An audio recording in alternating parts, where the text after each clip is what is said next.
We need four for a quorum.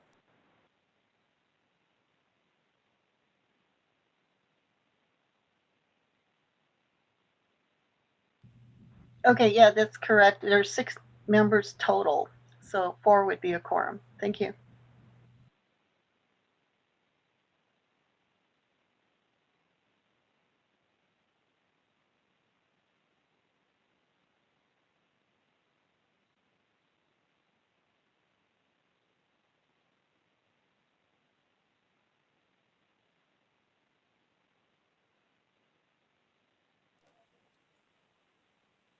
Ms. Benali, I have a question. So I had sent in the request to amend the agenda and the chair consented, and I think he forwarded the information over to you. I assume that that proposed agenda did not make it in time for 10 a.m. And so we'll need to amend the agenda today, correct? Correct, and you can amend it by, adding in the requested report. Okay, when the chair starts the meeting and we get to the agenda, I'll ask you to read that as the new agenda or those items. Okay, you'll motion. Okay, but you'll motion. Yeah, I'll make the motion, but I'm going to ask you to read it because I'm on my phone right now. Thank you. All right.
Yacht A, this is Delegate Daniel So on the call.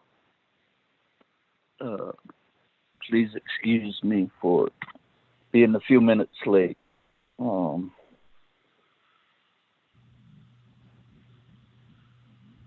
Mose, how many HES members on the call?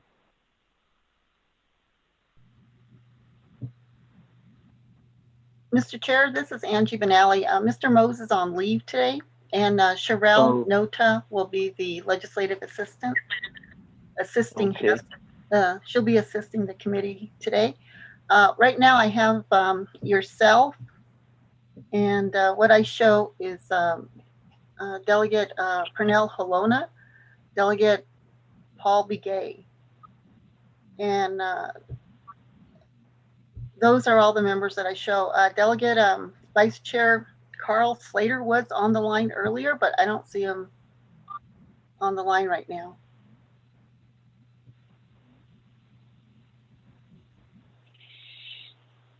Thank you, Ms. Benally. Thank you. So we have three HES members on the line.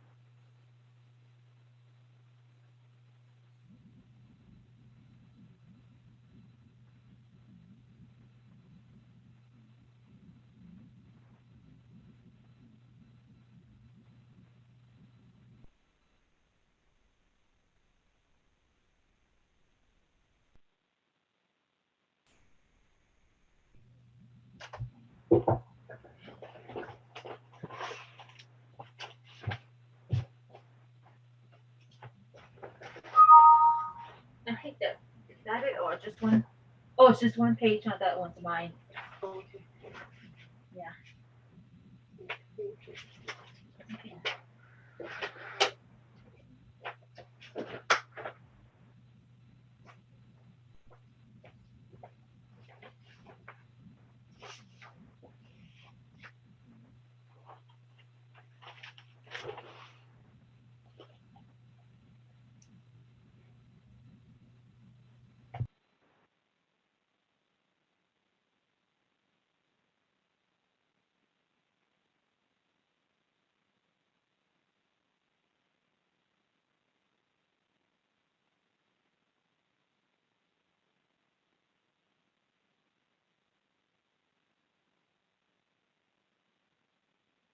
Chair, I'm back on. This is Delegate Slater. I had to take a call from one of our colleagues.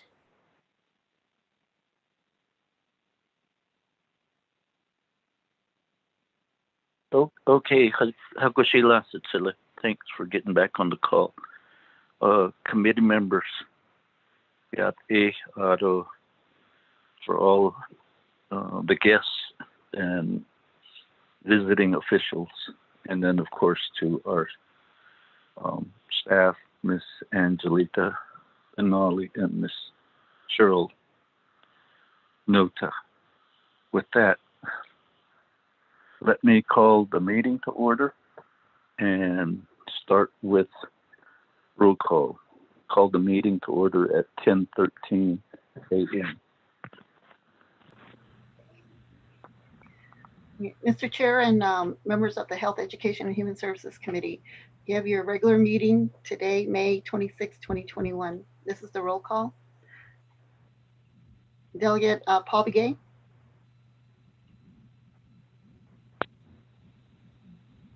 Delegate Paul Begay Jr. Present.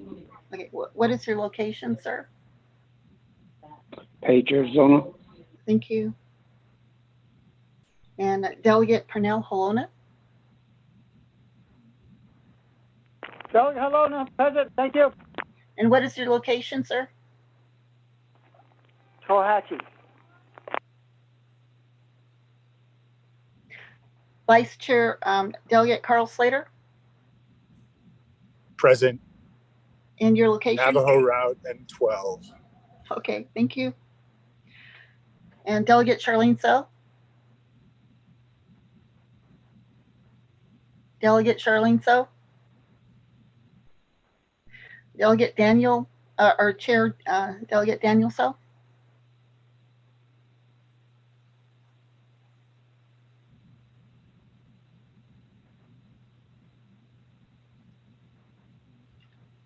Chair Daniel So.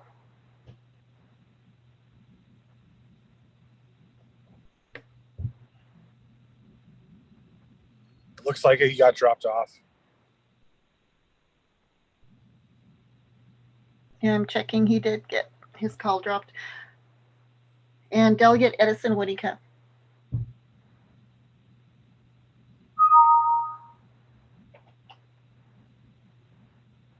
Delegate Edison Winnicott.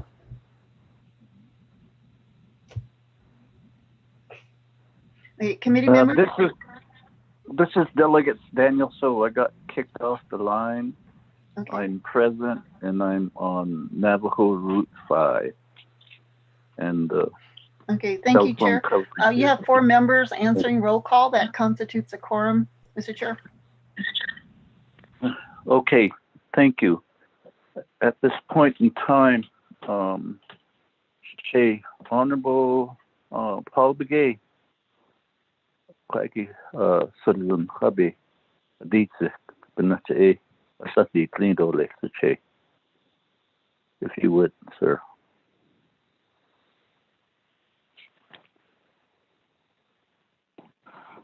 Good morning, Jay. Hello, committee members. Let us bow our heads and give thanks to another day. Krishna that evening. Here's the party in Lini, the Benby Kodo, Nani, Bishbe Handa, Sipe, I could end that lago, and these ton of long clinical Health Education and Human Services Committee. Chair, I don't have vice chair, I don't committee members, I don't that is Sangi, Conda. But the Nani clinical, Quaini, Nig Nahun Clondo, little Nig Nati look. How do you Banda without include us some jungle, Mahaki, Dean Slow? They hit the nebe, but Nati look, so hit the nebe. It's not a show Nans and Dolly, addition, but that in Michigan, the position, another deal. Although by hitting and the Ida Hanad Ilhido, and the Yatio. Jungon Shehana, Ado Con, Fonza, Michel Article, Cotago, Jungo, Michel Nad or Arthur, his condon was Yatio. Kehoit idol, the Kaya card. Although the Nungate out Quiche, Chopa in it, and so Ton Lini, I see but the Nick and the Connie Kaya not say given and see case out on hitting that. So the Benakan go corner, tweeting, I don't know, Lushy, the tweeting, the that, so Chelini, that, so tweeting, the Koi. Because of the machine card, that's what they call it. Then he is deeply so that when he class out of the art, so they call it nada il trace, Nahol, Shishtoya, the Hunchin, nada it was Tratoya, the hot that young should be go yet ego. Pavango Pesans Ango, had the sheet or the sea, the how they don't see Sato managed, but a long or this. Although ultra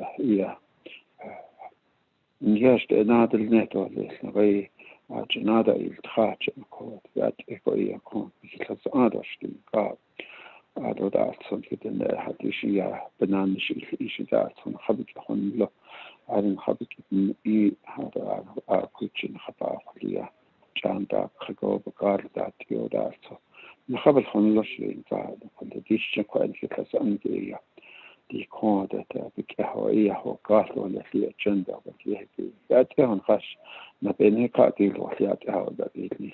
Also, equal benefits for the Zumbi has seed on the style in the shared or that so John has lead or the this is my prayer in the name of thy Son Jesus Christ. Amen.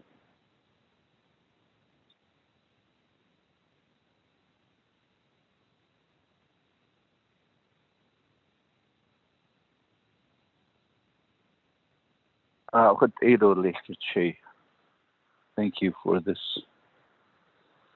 very humbling prayer.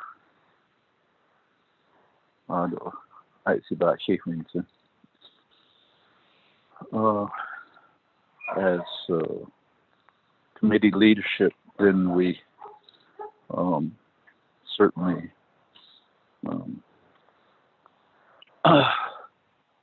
Ida to be you done it a quaggy sato big CKC get over it done it heggy aya quaggy they done it so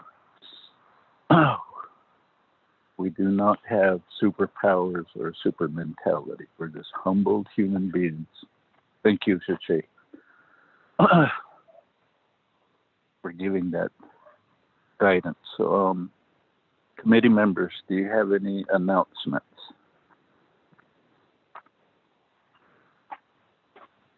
Chair, this is Doug Winika. I'm just calling in, just let you know I'm on the line. Great. So we have 5 members of the HES, and then we can proceed now. Announcements.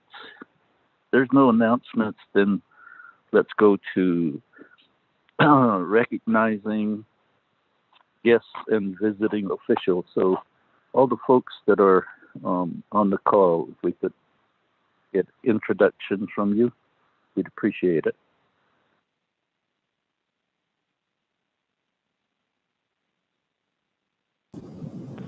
Ravita Miestas, Department of Education. Derek Franklin, Department of Education.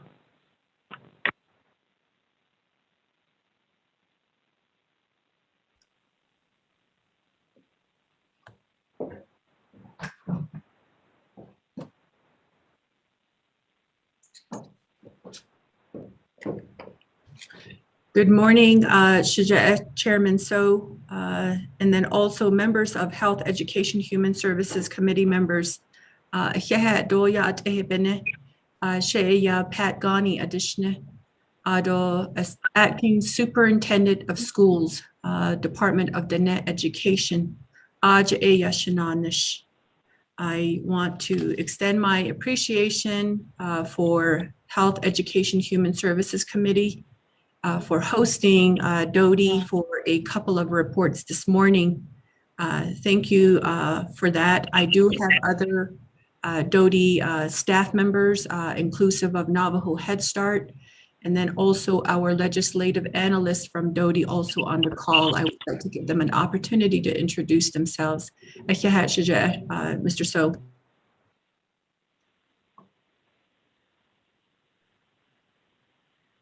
This is Dr. Elvira Bitsui, and I'm with Navajo Head Start. And thank you, and I echo the words of our acting superintendent, Mrs. Ghani. Thank you. Good morning. This is Matthew So with the Department of Education.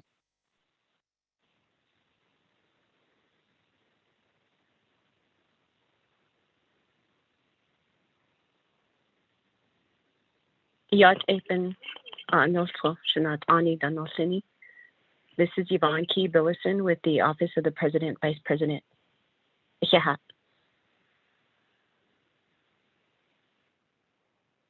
Yat Apen Education, Jonathan Hale, Navajo Head Start.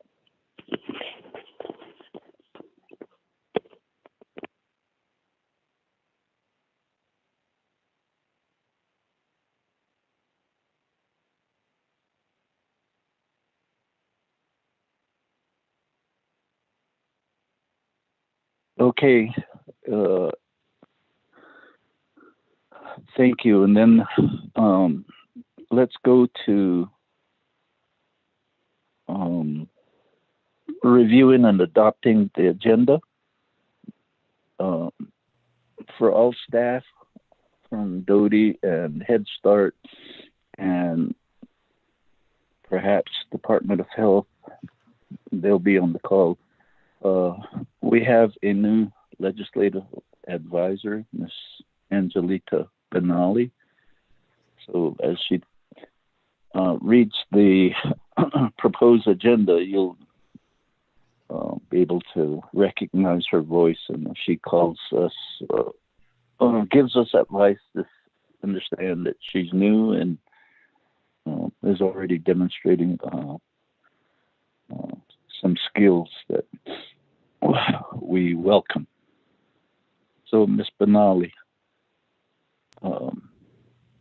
could you read the proposed agenda into the record? Yes, Mr. Chair and members of the Health, Education, and Human Services Committee, you have your proposed agenda, the Health, Education, and Human Services Committee 24th Navajo Nation Council regular meeting, May 26, 2021. Presiding, the Honorable Daniel E. So, Chairperson, and Honorable Carl R. Slater, Vice Chairperson. Place is the via telecommunications, Window Rock, Navajo Nation, Arizona. 1, call meeting to order, roll call, invocation, announcements. 2, recognize guests and visiting officials. 3, review and adopt the agenda. 4, review and adopt the journals. 5, receiving reports. A is a report and update on the carryover from the 2018 NNC appropriation. Presenters are Dr. Elvira Bitsui, Head Start, and Ms. Patricia Ghani, Interim Superintendent of Schools.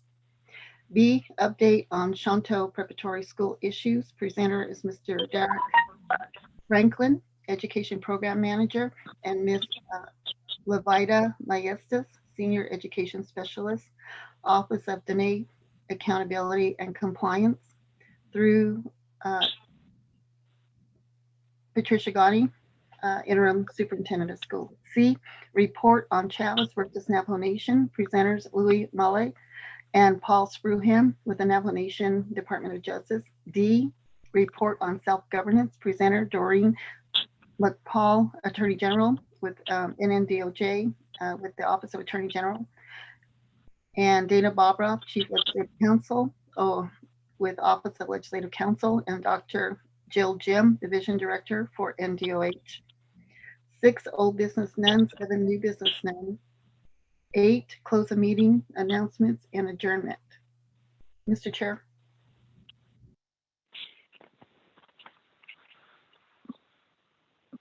Okay, thank you, Ms. Benali. Committee members. Motion, Helena? Yes, now, Honorable Helena motions to adopt the agenda as read into the record.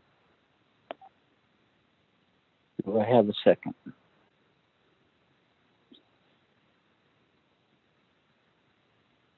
So Delegate Slater, I'll second, but I have a question too. It sounds like the agenda that was read removed the items that were on the posted one, or did I just miss them at the beginning of the agenda?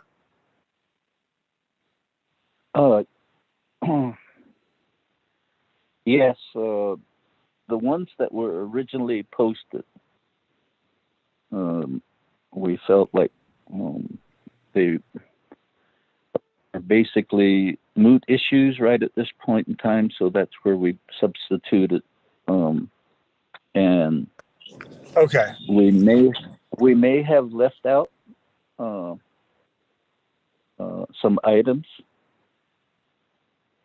So in that regard, committee members, if you want to add them on the agenda, I think one of them is plan of operation for Head Start. Then I guess the other is update on the audit response on Head Start, and then so it's committee members, if you want to amend the agenda, the chair is open to that amendment.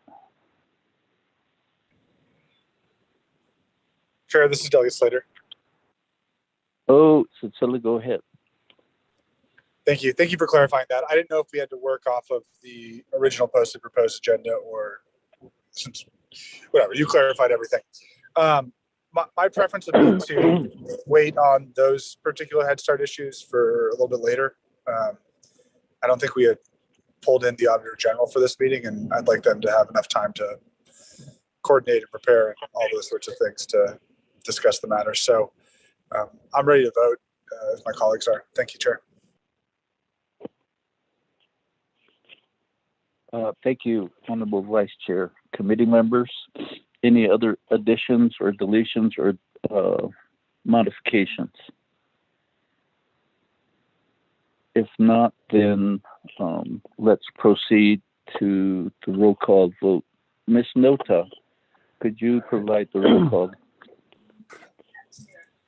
Okay, Honorable Paul Begay Jr., how do you vote? Paul Begay votes green. Honorable Paul Begay votes green. Honorable Pernell Halona. Ron votes green. Honorable Pernell Halona votes green. Honorable Carl Slater. Delegate Slater, green. Honorable Carl Slater votes green. Honorable Charlene So. Honorable Edison Wanika. Green.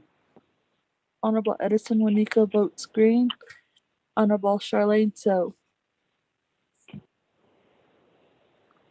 Honorable Chair Daniel So, you have 4 in favor, 0 opposed, 2 not voting, which is including Honorable Chair Daniel So not voting and Honorable Charlene So not voting.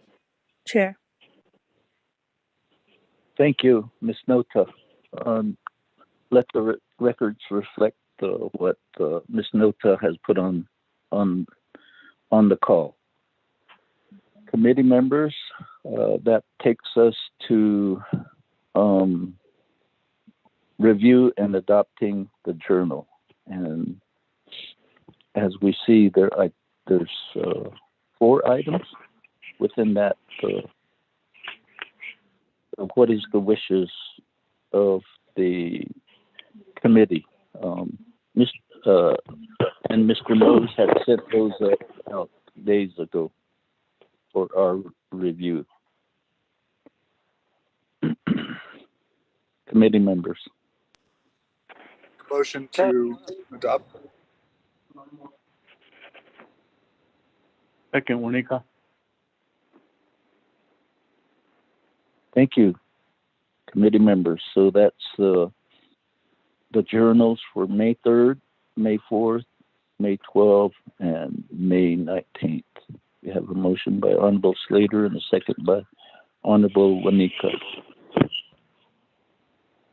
Thank you. Ms. Nota, could we have a roll call vote? Okay, Honorable Paul Begay Jr., how do you vote? Paul Begay votes green. Honorable Paul Begay votes green. Honorable Pernell Halona.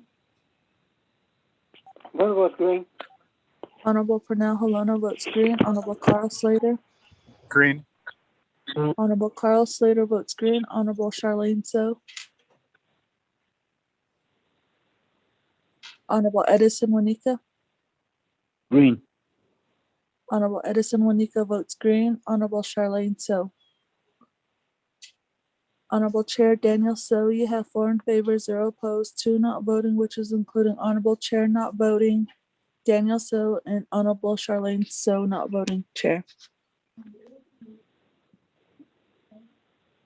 Thank you, Ms. Nota. So with that, we move on to item number 5, receiving report. Number 5A, Ms. Benally. Yes, Mr. Chair. Yeah.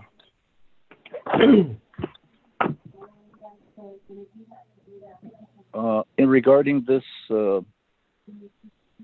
agenda item, you sent notice to Ms. Bitsui and Head Start as well as Ms. Galani for to bring forth the report.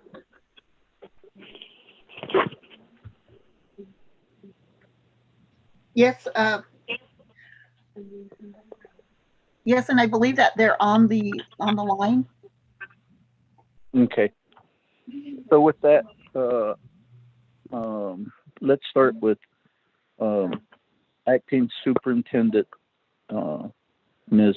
Patricia Ghani. Siaza, you have the floor, Ms. Ghani. Chairman So, members of Health, Education, Human Services Committee, Kodo Nana, Department of the Net Education, Do Navajo Head Start Bus. So, Ado Abenil So Git Ashin Eya Kodo Nikilchahodit Al. You have requested an update on the request that was put forward by Navajo Head Start for a carryover of at least $2 million, I believe. Carry over. The background knowledge that I have about this item is that Head Start was appropriated the $2 million to help the operating costs of Navajo Head Start in fiscal year 2018. And the request from the program is to have those funds and the running balance to be carried over into current fiscal year 21. We do have a new fiscal year coming up in 2022 as well. So I do have Assistant Superintendent for Navajo Head Start, Dr. Elvira Bitsui, also on the call. I would like to have her provide some context and information on the request that has been placed before HES committee members for the consideration of approval for the carryover of these funds. Thank you again, Chairman So and members of Health, Education, Human Services Committee. Dr. Bitsui. Thank you. Thank you so much. Okay, Yate, Mrs. Ghani, thank you, Adoshnand Aina Sindhi, Honorable HESI Committee, Chair So, Adosh Shitsele, Carl Slater, Adosh Yaj Kodo, Honorable Begay, thank you for the beautiful, touching and thoughtful prayer. I appreciate that. And thank you again, Ikehat, for having Navajo Head Start here to present to you a report on the 6.3 UUFB allocation that was given to Navajo Head Start in 2018. In 2017, just to give you a really quick preface and background, 2017, the Office of Head Start from the Washington, D.C. office proposed a cut of $7.3 million for the Head Start program. At that time, the council, the 23rd Council and Office of the President acted diligently, and they sponsored the UUFB resolution to allocate supplemental funds to Navajo Head Start. We were able to continue program operations as best that we could, and we kept some centers open. And due to the cut from Office of Head Start, these were supplemental funds that we used. At that time, Head Start binti chudedo beso ado ape eya tahaliado kwa eyahe anasmo de tato. It was not designated to expire or terminate. But I do have Ms. Renee Marinito online, Mrs. Ghani, if she could. She worked at the time, was at Office of Management and Budget and working with Mr. Cordell Shorty. And I believe I copied Cordell Shorty on the communications so that he can also provide some input if they are available. So right now, we want to continue to use these funds. It was recaptured by Office of the Controller a few months back, and since that time we've been requesting to allocate and allow us to carry over the funds so that we could use it to aid in the cash match requirement from the nation, as well as other operational costs that don't we are on a restricted federal budget allocation, so the supplemental funds allows us some some type of flexibility for finance so that we are able to meet those needs of the overall operations. So I'll say that much. And Mrs. Ghani, if I may defer to Mrs. Renee Marinito, she is online. Chair So, yeah.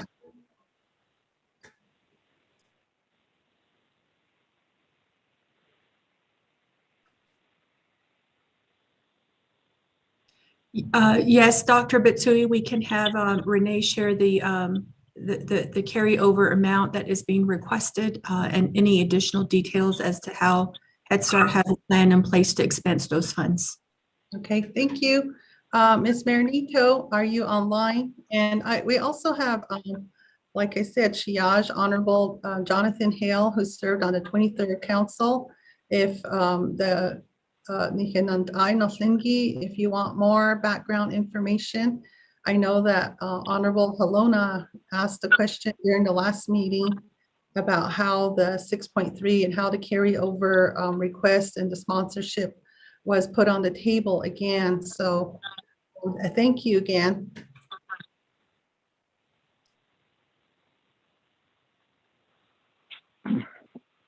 Miss Marinito, you have the teleconference floor.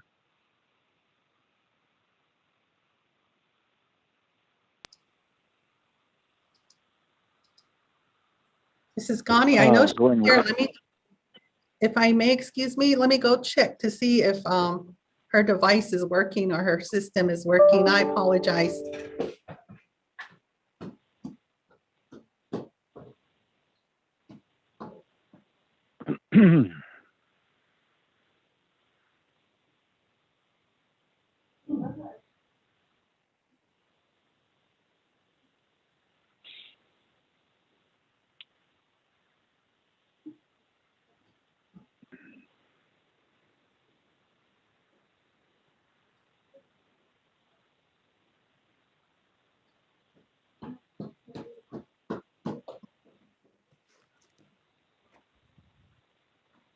Okay, you can use my, it's on, Renee.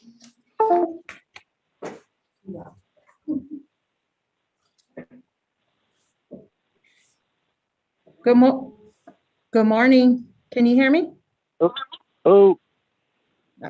Good morning, Health, Education, Human Services Committee, Chair, Vice Chair, and remaining committee members. Renee Marinito, Director of Finance for Navajo Head Start. For finance, we the restoring of the UUFB 119032 funding of 2.8 million. This past year, OOC pulled our UUFB 119032, and we weren't informed via memo or by notification, or we weren't invited to the decision making by OOC and Department of Justice. We didn't know this happened. This happened sometime in February of 2021. That's when we found out, when we did a request for services to Department of Justice with our attorney, Alex Kinsella. And I guess there was a memo that was written from DOJ to OOC to indicate that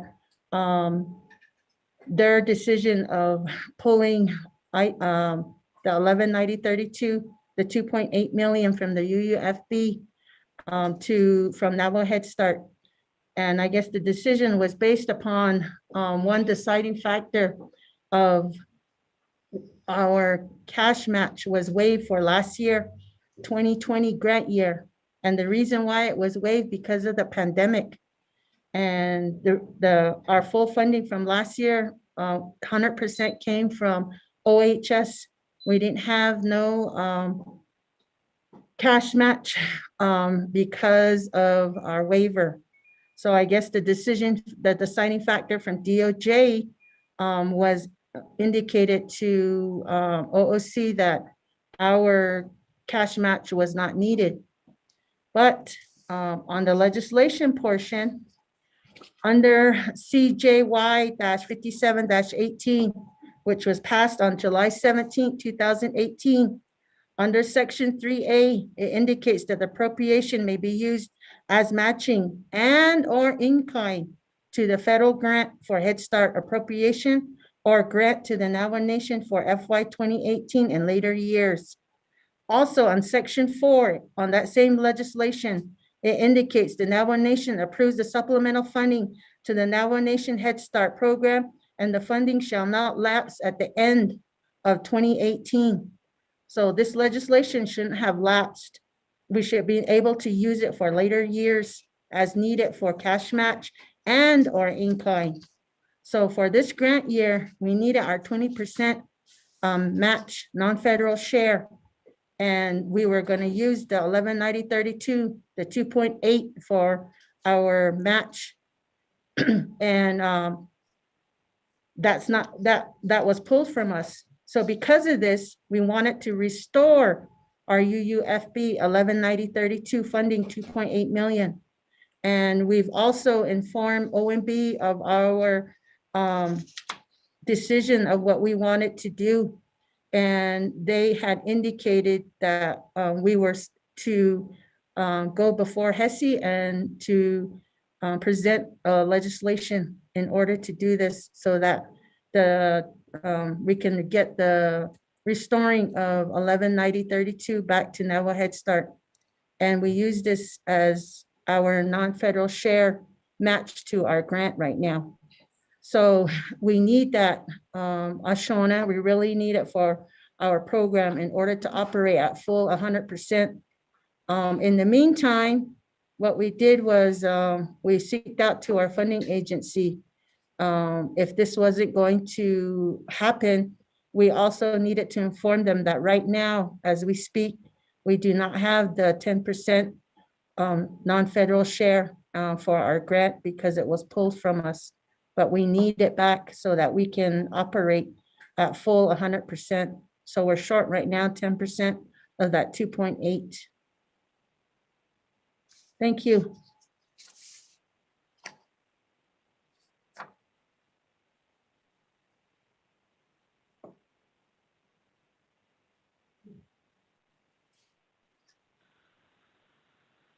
Committee members.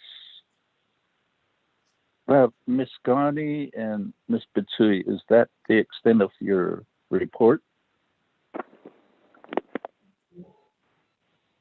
Yes, the only other statement I wanted to indicate is it's not a carryover. It's restoring our funding that was pulled from us from OOC. I just wanted to make that statement. And it was an allocation already before in prior HESI committee that it was passed on July 17, 2018. Thank you. That's it.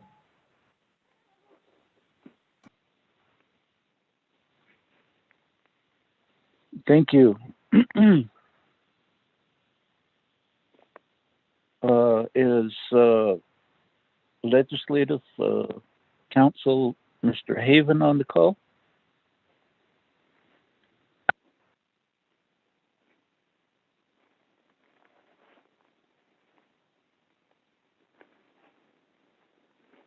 Mr. Chair, this is Ron Haven on the call as well. And I don't know if anybody else from Legislative Council is on the call as well, but I am certainly on the call. Thank you. Add these two to this morning. That's what Okay. This is Dana. I'm also on the call. I need to write that. Oh, thank you, Mr. Haven and Ms. Bobroff. The legislation that was cited. And he was trying to add those two items. Please put your phone on mute. We did, I think. Mr. Haven and add these two on again. And so, Dr. Bitsui, can you please mute yourself?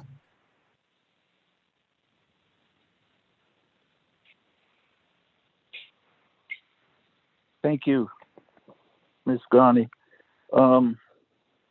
Mr. Haven and Ms. Barbara, the legislation that was cited, CJY 6718.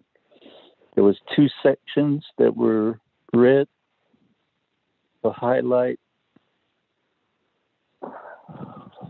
and it seemed I'm a little confused by the 2 sections that were read. One, that it could be carried over,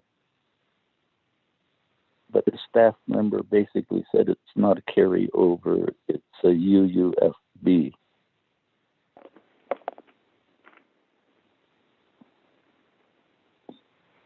So that has me a little bit puzzled. Committee members.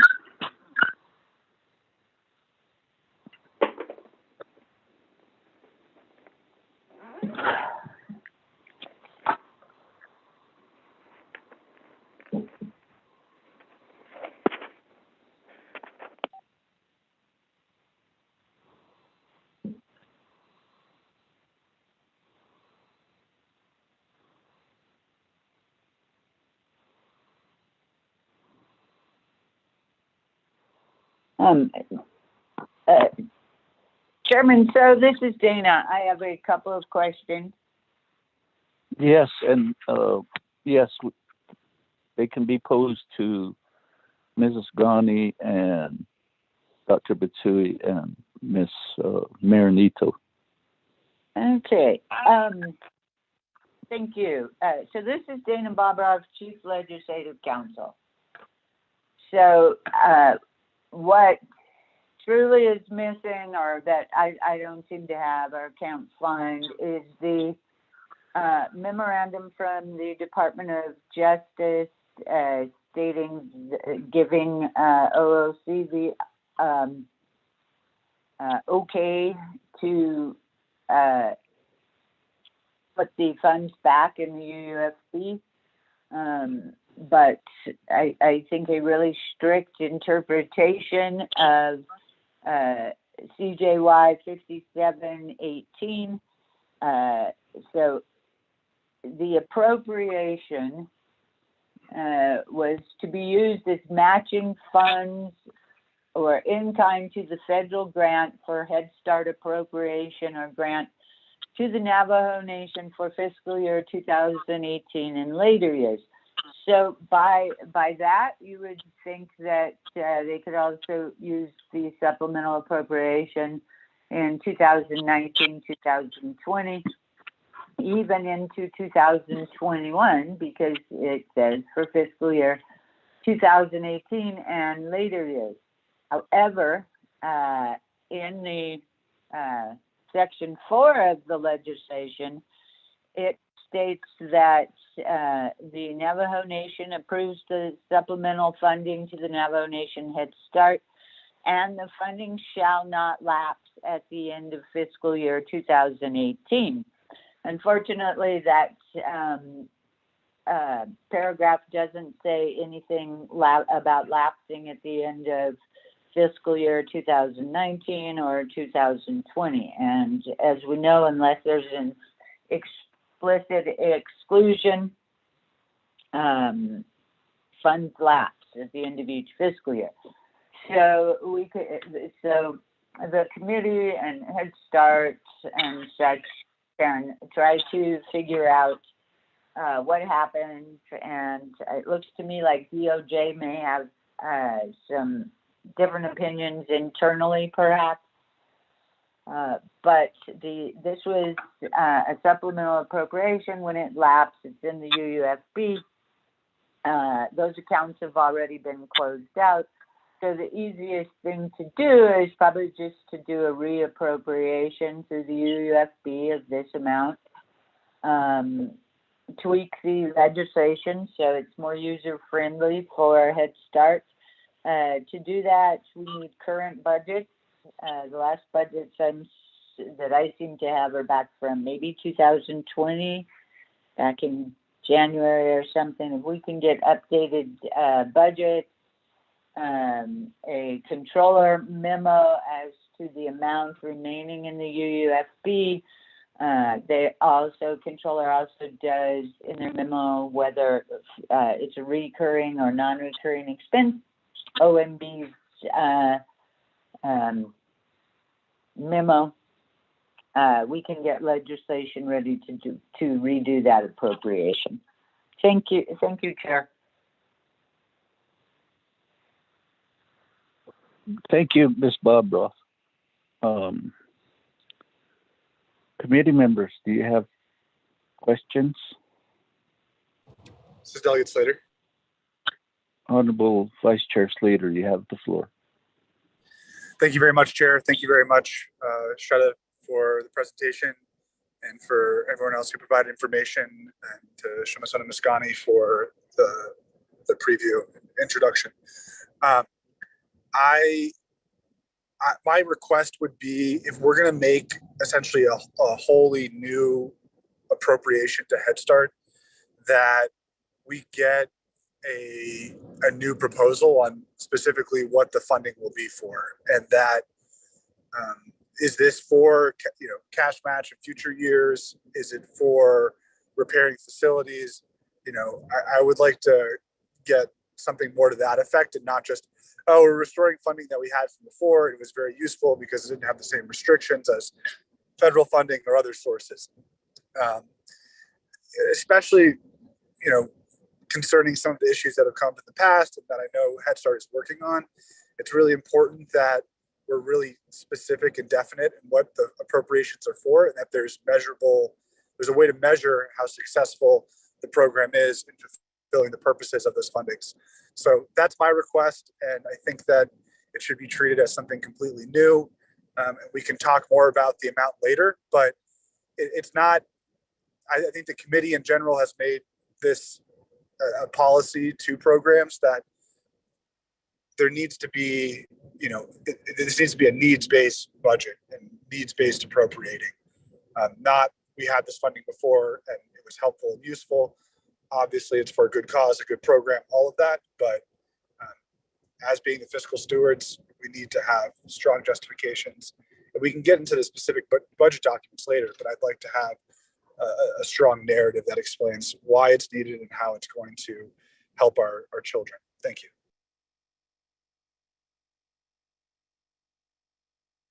Thank you, Honorable Vice Chair Slater. Committee members, anybody else?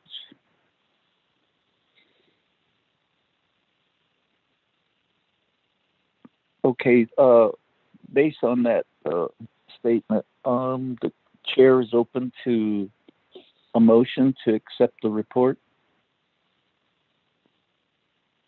This is Delegate Slater. I'll motion to accept the report.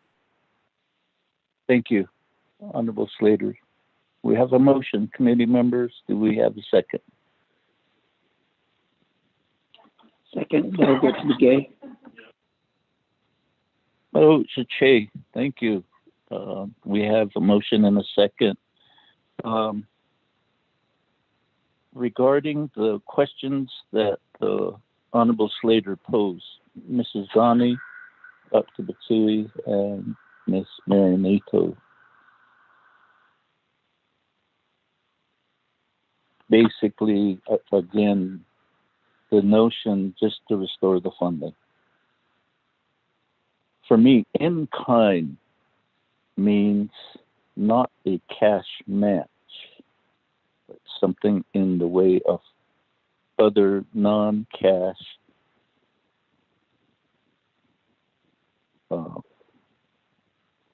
match. So in I don't know, there was statements, a cash match and or in kind. So even the use of the chapter houses where there's no rental payment, that space, the value of that space could then be the in kind. So those are some initial thoughts. Mrs. Ghani, Dr. Batsui, and Ms. Marinito.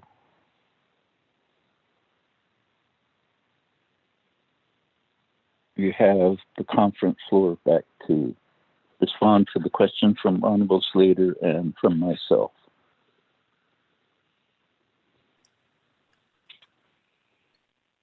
Thank you again, Chairman. So, Honorable Delegate Slater, I also have communicated with Navajo Head Start leadership, and they may be able to share real quickly a broad overview of the plans that are in place to expend those funds. We simply don't want to carry over funds.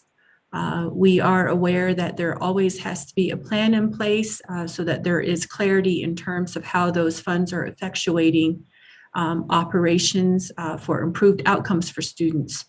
So I want to also give the time back to Dr. Bitsui to share information about the plans that Head Start has in place for those dollars in the amount of $2.8 million. Thank you again. Yeah. Okay, Mrs. Ghani, yeah, thank you for your support always. Adon the Dashnan Aino Thingi, Ado Kodon Identity Honorable Slater and Chair So. I would like to respond the best I can. These have been carried over year after year since 2018, and the funding will go directly to the cash match requirement. However, there's also another funding allocation with that OMB has identified where the Navajo Nation contributes a cash match amount, and I can defer to Renee Marinito on that. So we do truly appreciate your consideration today and your questions, and we would like to request that we honor your request, Shitzalet, Honorable Slater, and going back and redefining the spending plan. But at this point in time, a majority of the funding would go into a cash match pot so that we can, so the nation can meet the full, right now we're at a waiver at 10%, which is less 10%, that's 20% is required by the federal office. So I'll offer those words, and if Renee wants to offer any more, I'll go ahead and defer to her. Thank you.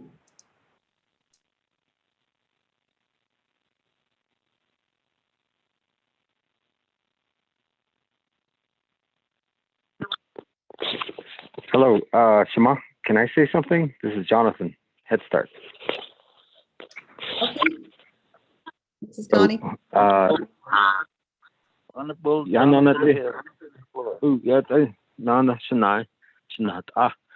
this discussion that we're having, the Navajo Nation, when it approved the contractual agreement with Federal Head Start, in their 5% cash match, and it's at $5 million. It's always like that going forward. And at the time when I was on council, the issue was it always came back. The nation couldn't cough up the money. And then there was a calculation that was done from the local parent policy council in regards to the accumulation of what in-kind services are. Like today, even the IPA that acknowledges in-kind services, that calculation based upon what's submitted by the chapters, whether it be PEP employees, if they bought door handles, anything like that of a dollar value, they keep track of that, and that's submitted to Head Start. That's part of the $5 million. Going forward, the rest, the balance that's left, that's where the Navajo Nation, I guess more or less, puts up money on the table. Here's the remaining balance that was due. This is part of the cash match. So when they say cash match, you don't use any of that money. That is just to officially state to the granting agency that this money the Navajo Nation has submitted in kind and the cash in its 5% contractual obligation with Federal Head Start. You do not spend that money. It stays there. So that was the legislation that was passed back then, is that this money, there's no sunset clause into it. There's no other way. And the only reason why they took it back, as what I heard, was because of the pandemic. because of that waiver that federal Head Start said, we're going to waive this 5% requirement. They took it back, but it didn't say that in the legislation. It didn't say whenever there's an issue, whenever there's a waiver by federal Head Start, that the Navajo Nation can take this money back. So it goes back down to the crafting of the legislation on what it needs to say. Going forward, again, you're going to allocate this money from the UEFB or whatever accounts that you have. You're going to put the money there, and that is it. You cannot spend it. You cannot spend that 5% cash match with inclusive of the in-kind. That just stays there. We meet our contractual obligations. Going forward, it's always there, because what we used to happen was each time we come to budget time, we ask the president, where is your 5% allocation for this? How are you going to do it? And then when it comes budget time, that is always left out, because the nation and other external funding agencies, there's always a catch. There's always an obligation. So the Navajo Nation has to put up that money, but that's all it does is put it up. It doesn't spend it. That's just to meet the contractual obligation. So in this case, that's what that legislation did. OOC took it upon themselves to say, okay, it's a waiver, so we'll just go ahead and take it back since it's waived. But that was due to the pandemic, and basically it's not going to be a waiver forever. It's never going to always be waived. So that's what this request is coming from Head Start, is that we need that money, that 2.8 million.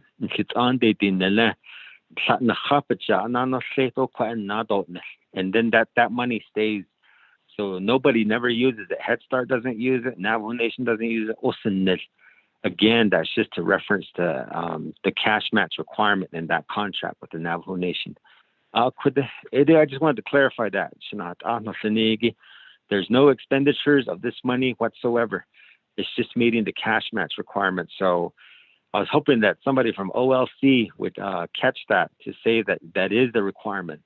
And maybe somebody from OMB or Contracts and Grants to say that, yeah, once this money is there, you do not spend it. It just stays there, because for the record, it's meeting your obligation to that contract. Yeah.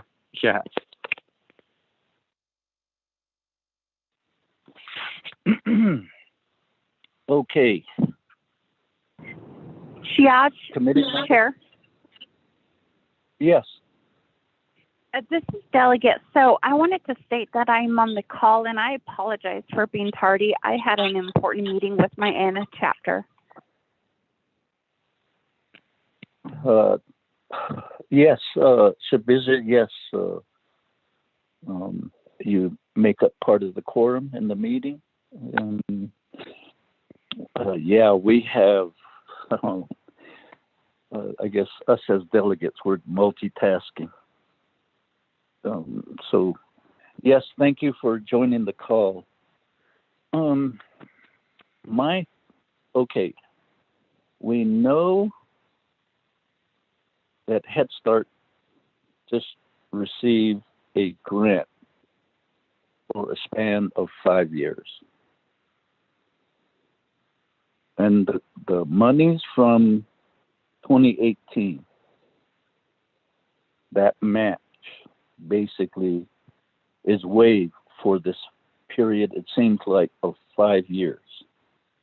If the federal entity waived it. So my question is, if you don't need it in this 5-year period, why do you want the 2.8?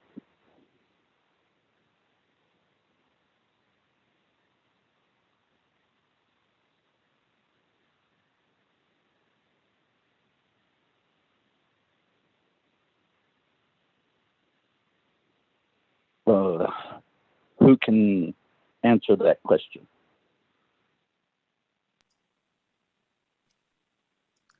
Chairman, so we do have Head Start leadership on the call. Perhaps we can explain the entirety of the allocation that came to Navajo Nation from Office of Head Start for the 5-year period. and exactly what that percentage looks like in terms of Navajo Nation Head Start meeting its contractual obligation of maintaining the cash match going forward. Okay. Dr. Mitsui? Oh, Chair So, Yate Nana, we can provide information about our funding grant that we received. E ani kutsado kuda ebe indilnish akonde di e yahe de kuda iskanda a Head Start. But bait nel do kunzate e yahe ani eight ati e yahe chude nil akonde. I think need early on. Give us some time and we can revisit this with OMB unless they're online. They do have a cash match allocation. So we can review that at this point in time. So that, you know, if we do have grant allocated funds, then why are we wanting this 2.3 million that has been carried over? So I'll respond in that manner and can defer to Renee if she has the budget forms. She did have them created, and we're trying to share the file online. So if you could give us some time, we can do that, Mrs. Donnie. We can share the budget forms that allocate the 2.3 to specific costs. And then also going back to our federal grant application, we received a certain amount, 27 million, I believe it's all together. I can look it up and give you exact numbers. However, of that amount, 75% goes to personnel costs. And that is a lot of money. And we have over 300 staff and reaching out to 86 centers throughout the Navajo Nation. So in operational costs, also some of these funds can go into meeting the needs of facility repairs in those areas that it's much needed. So I'll offer those words. Thank you. Renee, are you online?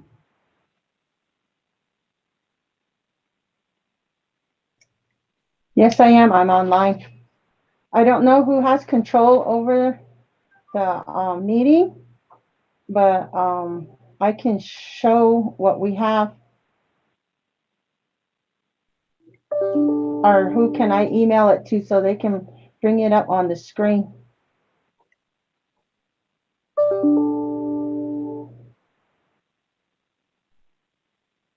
Renee, you can send it to me again, and I can check to see if I can upload it through the share screening.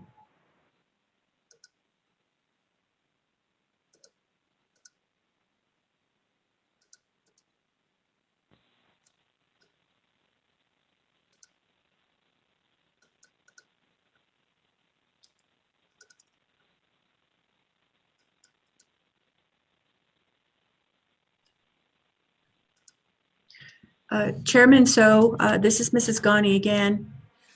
So with the total allocation of the funds that came from Office of Head Start to Navajo Head Start, for that amount, as mentioned, as the staff members are pulling up the actual figures and documentations that support that. So if the allocation is 27 million, the 10% cash match that the Navajo Nation must have on hand, if you do that calculation, 10% of 27 million is what the Navajo Nation is obligated to meet its contractual agreement terms. So I see that they pulled up the document here. So I'll Right turn now, I have that 1192, so at the time we have to put it here. Ms. Marinito. I'll let you talk. Oh, it's there. Ms. Marinito, go ahead. Sorry. Can you hear me? This is Renee. Can you hear me? Yes, Okay. we can. I don't know if you can see it on the screen. This is the Navajo Nation 2021 budget. And our budget for federal share 80% is 21,503,963. Of that, 20% is needed from Navajo Head Start. We have, non-federal share from the Navajo Nation. So of that 118024, we automatically get that from 3.5 million under the 118024.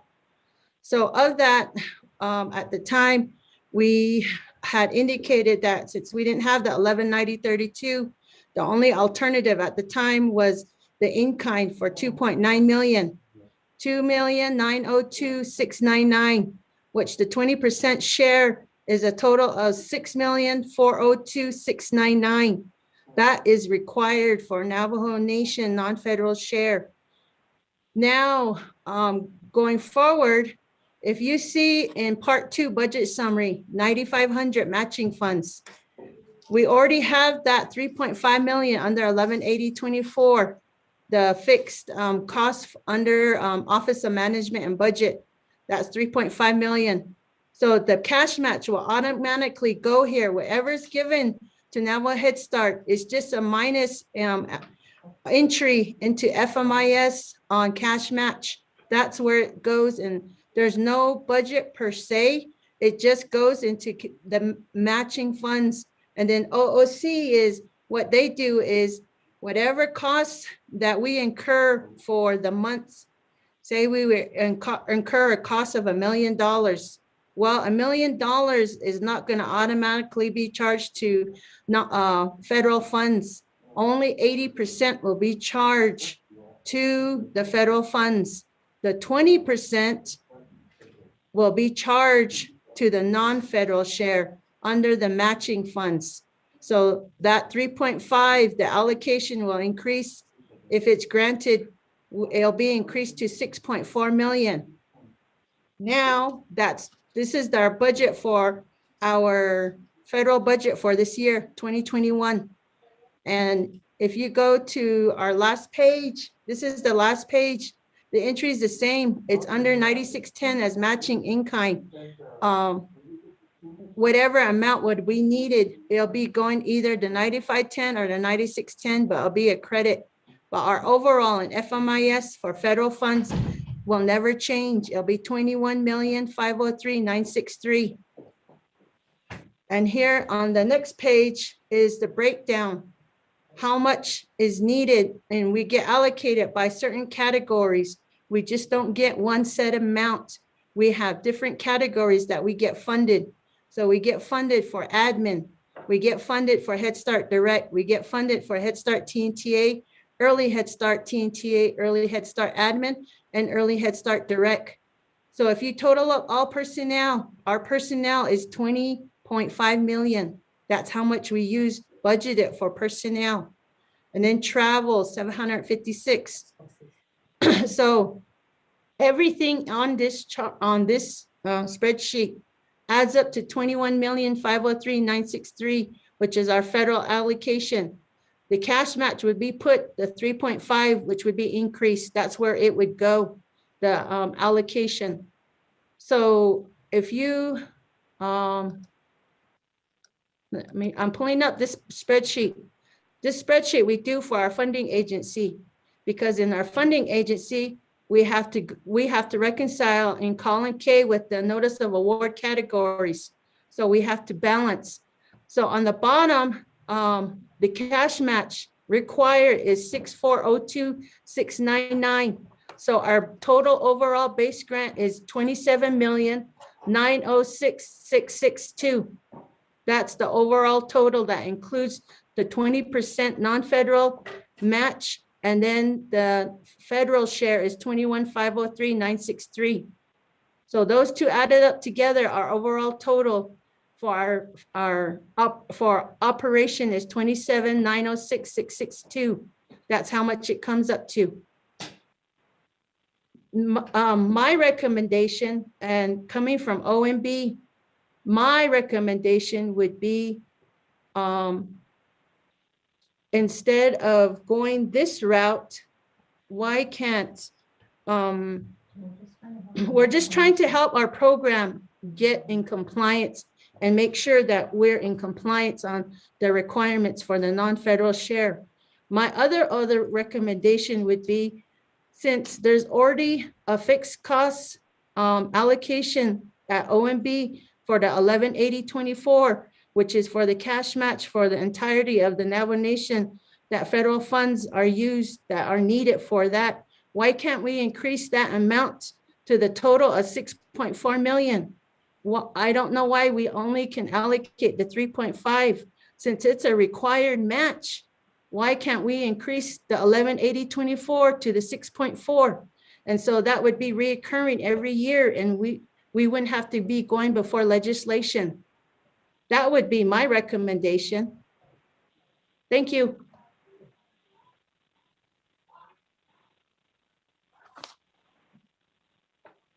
Thank you, Ms. Marinito.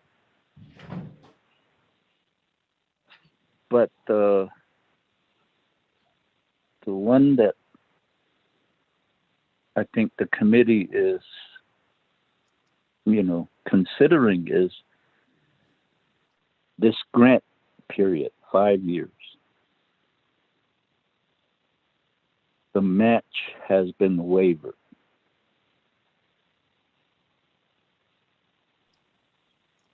For this period of 5 years. No, Mr. Chair, it has not been waived for 5 years. The only portion of it waived, and we're still waiting for notification from Office of Head Start, is for the 10%. The other 10% is the 3.5, which we showed in the budget forms 1 and 5 or 6. We indicated is 3.5. So right now we don't have the 1192 or the in-kind because the parents are not back in face-to-face with the students. So it's going to be harder for Navajo Head Start to claim the in-kind. So that's why we were going to seek all avenues to ensure that we get the non-federal share 20%. So right now, we did submit a 10% waiver to Office of Head Start only for this grant year.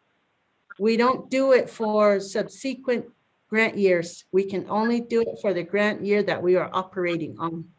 So we have not received confirmation on that as we speak. So we're seeking all avenues to ensure that we are in compliance.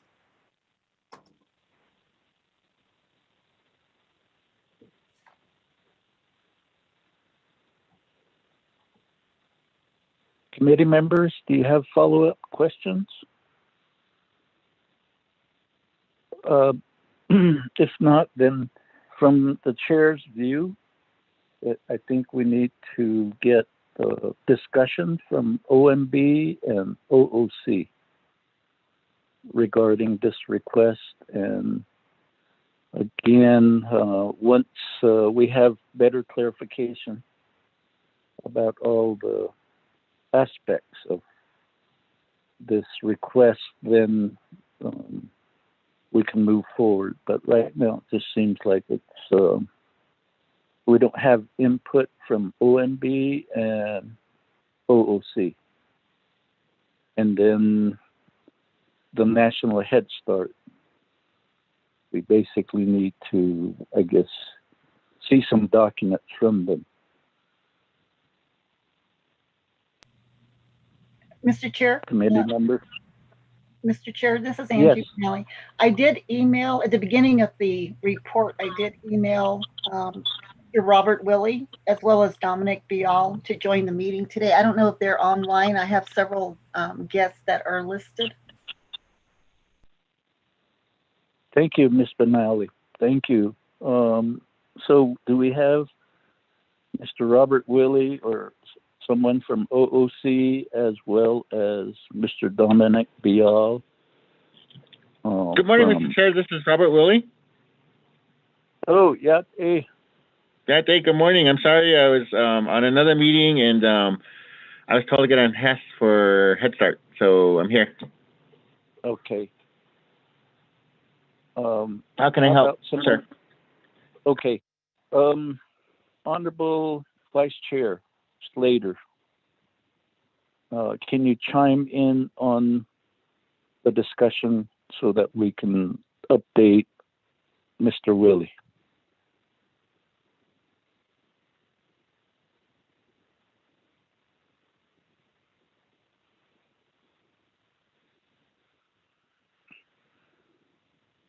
Okay.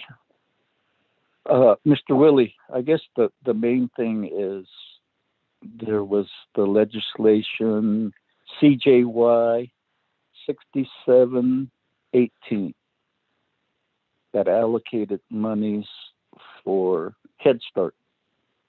One, to pay unpaid bills, and then also a part to be the cash match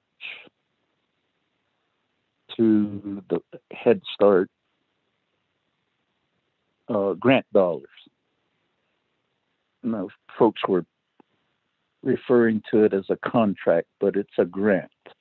So in that aspect, there was a remaining balance of 2.8 that didn't get carried over.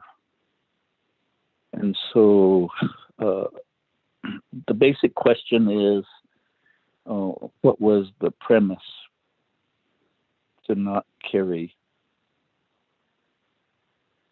those funds into FY20?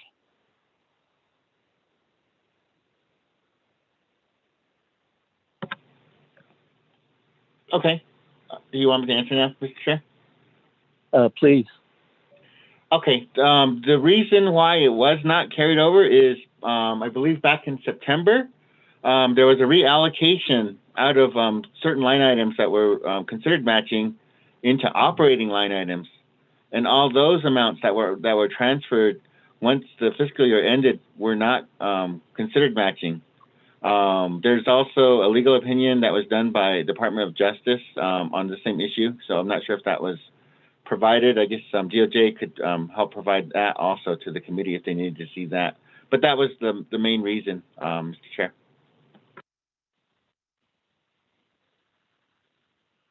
Okay.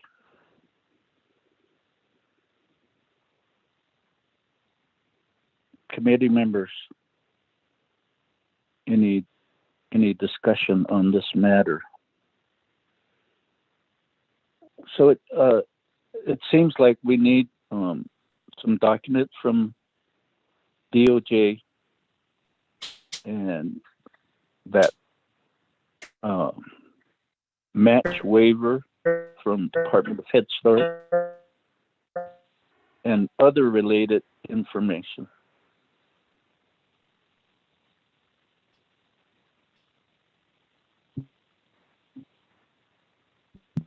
Committee members, do you want to Chair, this is bring Doug Slater. this? Can I ask a question? Yes, go ahead. Honorable Slater, you have the floor.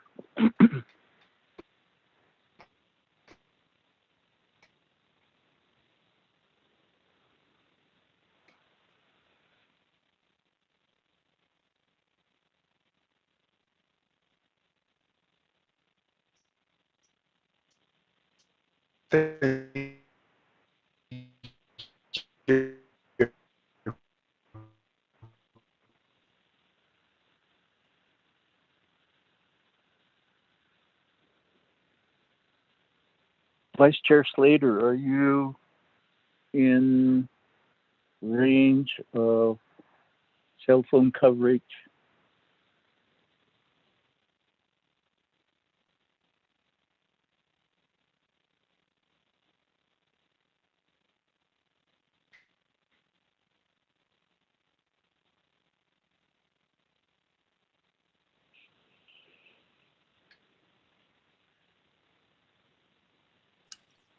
Chairman, so this is Mrs. Ghani.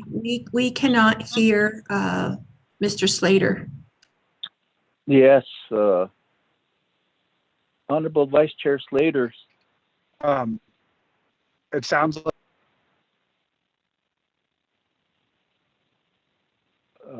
Yes, we have intermittent conversation with you.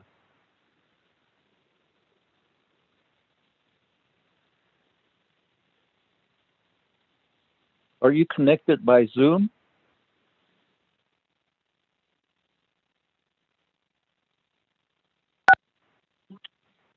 Chair, can you hear me now?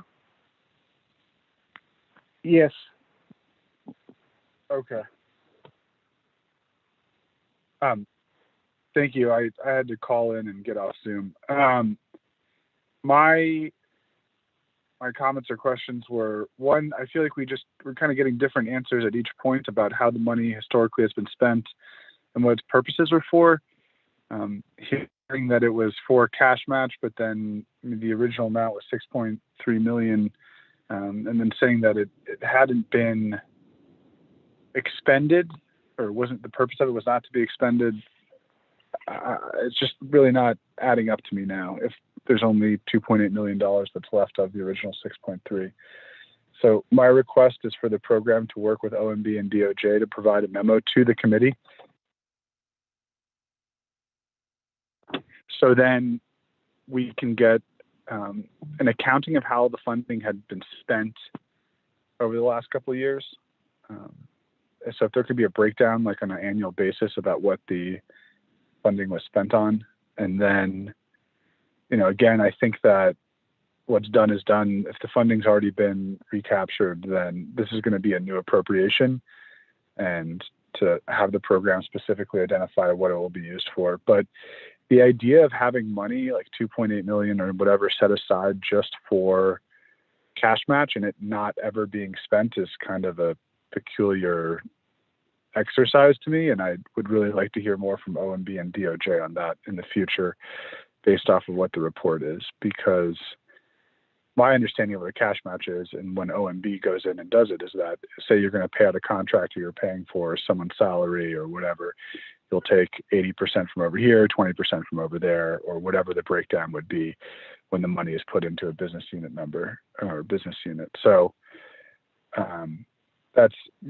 without having OMB on the line, it's kind of a moot point in going into all of this. And that's why, Chair, if you want us to include this in our motion, I'd be happy to do so. Thank you.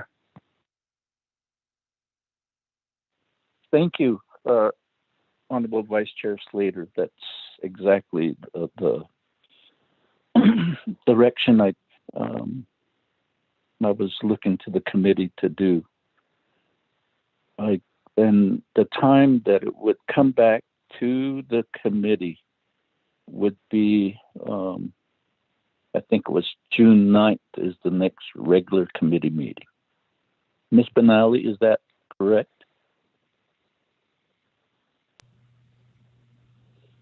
Yes, sir, it is. Okay, thank you. And so the other part is we have that audit where Head Start is supposed to respond to the 20 findings. And the last meeting, Miss Helen Brown had said that that report and response was due June 7th. So we could combine those items, the audit response, the update on this budget matter of 2.8. At some points, Dr. Batsui said 2.3, so that we need firm figures respective of that. More than likely, it'll be a supplemental appropriation request.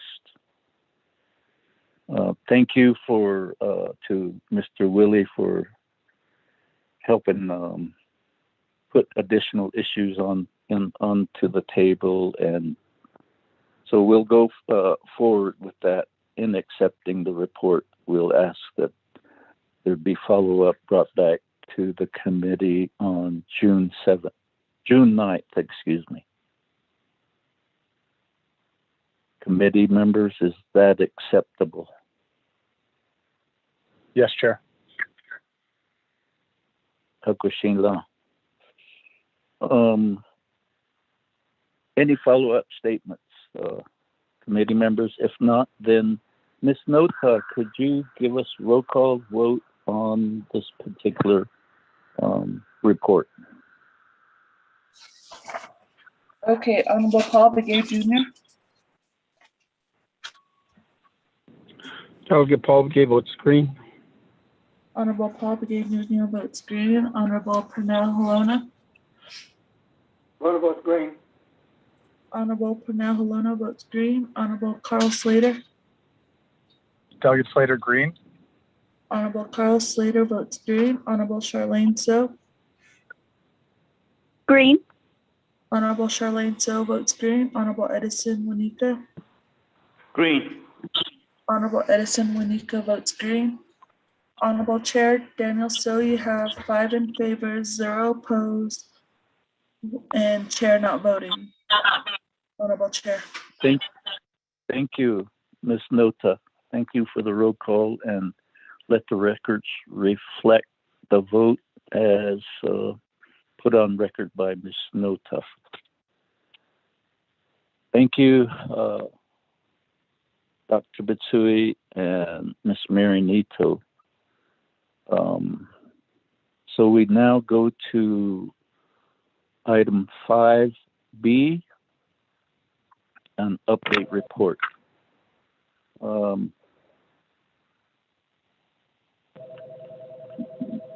Mrs. Patricia Ghani, Mr. Derek Franklin, Ms. Levita Maestas, you have the teleconference floor to provide the committee an update. Nana Shajed, Chairman So, members of Health, Education, Human Services Committee, hello again. I do have staff members from Office of Diné Accountability and Compliance also on the line today, who work closely with the schools here on Navajo Nation. In this instance, we have been reached by community members, some employees, and then also some members of governing board from Shanto Preparatory School, with some concerns about operations and management in the school.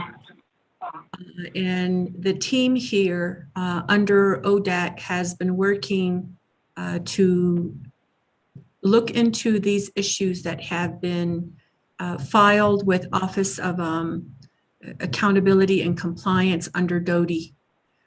So without getting into too much detail, as some of the pieces relate to personnel matters, we want to be respectful of the personnel policies and procedures of the Shanto Preparatory School. But nonetheless, the team has made some progress in looking into these issues, and we are happy to provide some general feedback and update for Health, Education, Human Services Committee, demonstrating that we have been involved thus far. So with that, I want to call upon staff members from ODAC to provide the general overview and provide updates as to where we have been with Shanto Preparatory School. Mr. Franklin and Ms. Maestas. Can you guys hear me? Can you all hear me? So, Shanantani, HESI members, and my supervisor, Ms. Ghani, for the intro. Today we're going to provide you an update per your request, as well as Herman Daniels' request as well. So just a little brief outline of the school intervention policy. My office did administer the intervention policy once we received the Mr. Franklin, yes. Excuse me just a second. Ms. Angelita Benali, could you text Mr. Herman Daniels, Honorable Herman Daniels, to join the call? Okay, I will. Thank you. Oh, yes, sir. I did send him an email earlier, but I'll text him right now. Okay, thank you.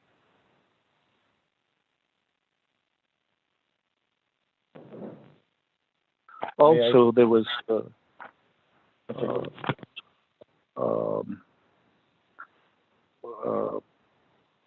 from the Shanto chapter governing board, there was Mr. Stanley Yazzie.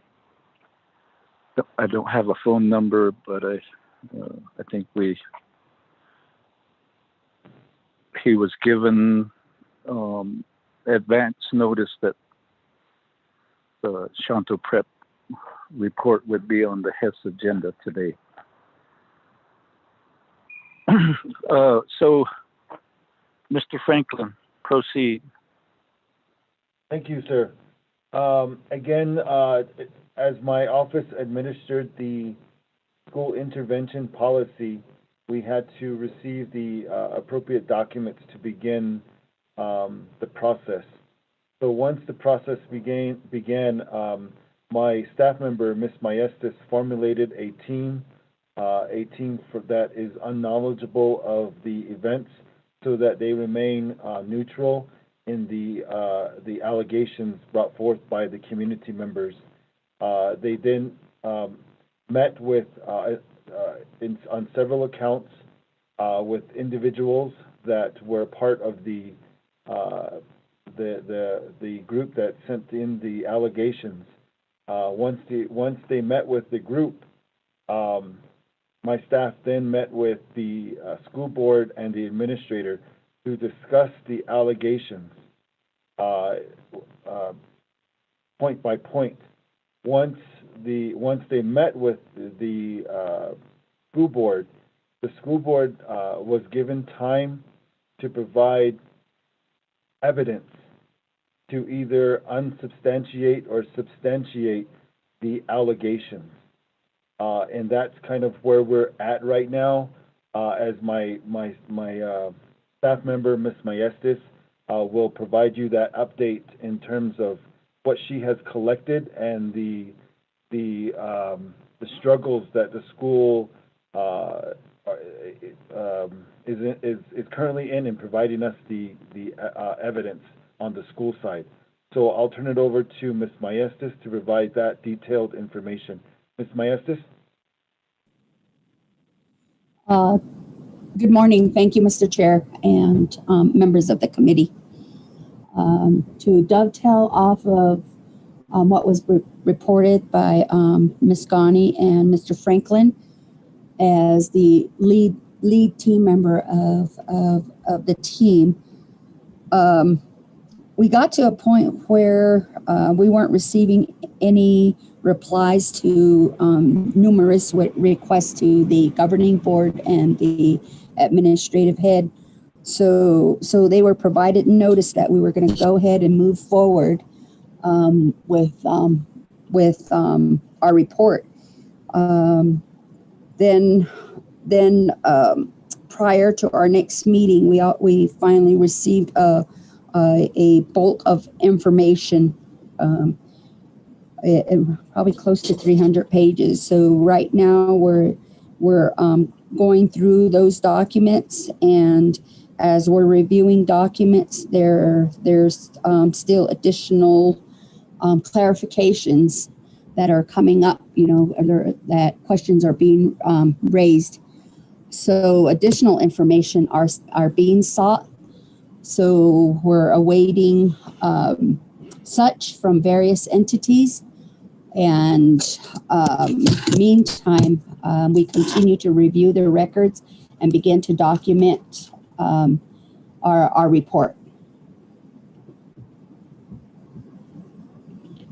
The most recent discovery, matter of fact, it was yesterday, there was a recent discovery that the school is currently also, on a side note, also being run by an individual who does not have certification in their capacity. So we're now working on drafting a notice to put them on notice for being non-compliance as well too.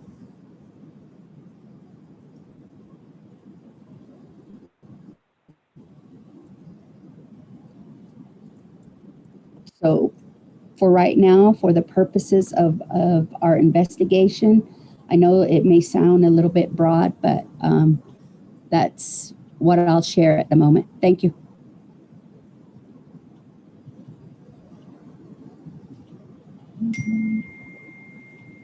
Thank you, Ms. Maestas and Mr. Franklin. Committee members, do you have questions? Chair, this is Winika. Oh, Cecilia, Honorable Edison Winika, you have the floor. Thank you, Chair, and members of the committee, and presenters, Mr. Franklin and Ms. Maestas. It sounds like there's still a lot of information being gathered at this time, and I'm just concerned also because the school board that are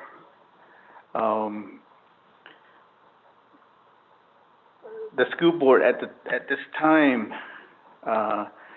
is this extension of their term. They're in there based on that and then the allegations from community members or school board this case ago. I remember some years back the chapter officials term was extended for 1 year, and it caused a lot of problems at the communities. Community members saying that you shouldn't be sitting there. Your term ended and you're just on an extended time. But that no, and it caused quite a bit of problems at quite a few chapters. And I'm just wondering, Mr. Franklin, I've kind of got a feeling this might be going on too, because sometimes those elected officials kind of lax on their responsibility because they're to an extent, they're no longer officially voted into that office. Sometimes they feel like they don't have the official responsibility they had when they were properly put in that office by being elected. So I'm just asking, is that part of the problem, or is it just what's going on at the school? Because if that's part of the problem, then we have a responsibility as far as HES is concerned. We need to expedite getting the school board back in order by addressing the complaint that was filed. So that's my concern, and I wasn't able to go to Shanto Prep the last time, but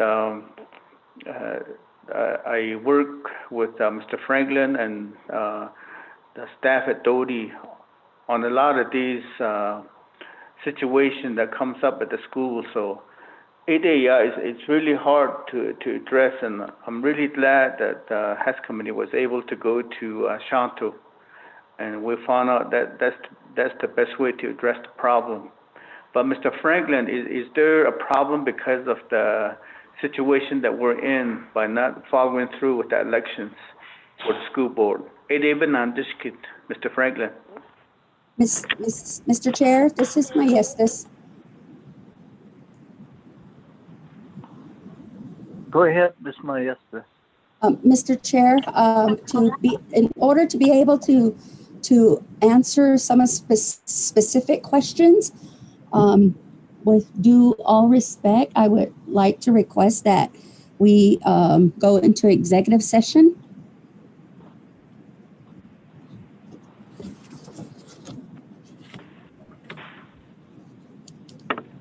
Mr. Chair, that would be my request as well. This is Mr. Franklin.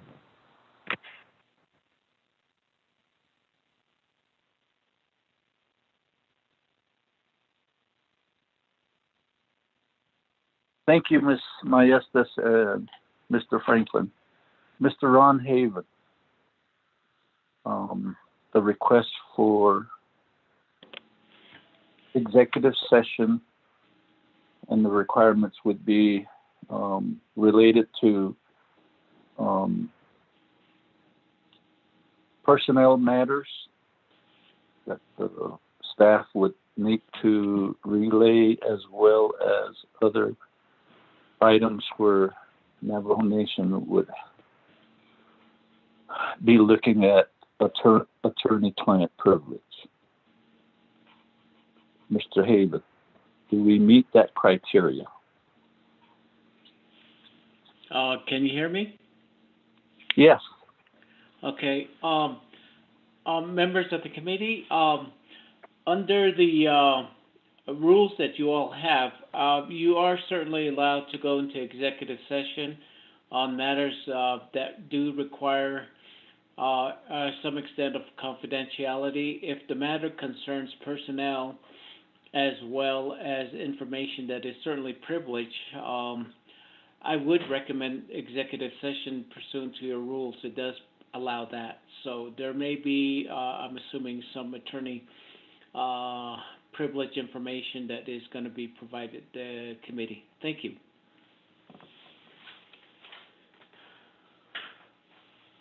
Committee member.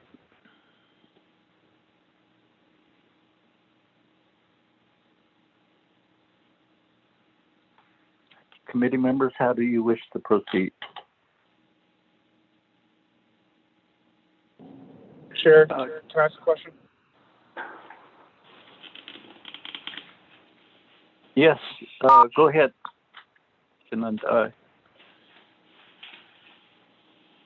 Thank you.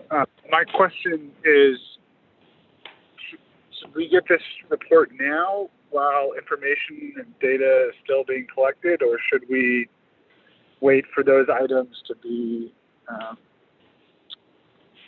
collected and the analysis then performed before going into executive session? And that's to the presenters. Yes. Mr. Franklin, Ms. Maestas, those additional documents that are still needed to be presented by Shanto Preparatory School and administration and your review, do you have a timeline?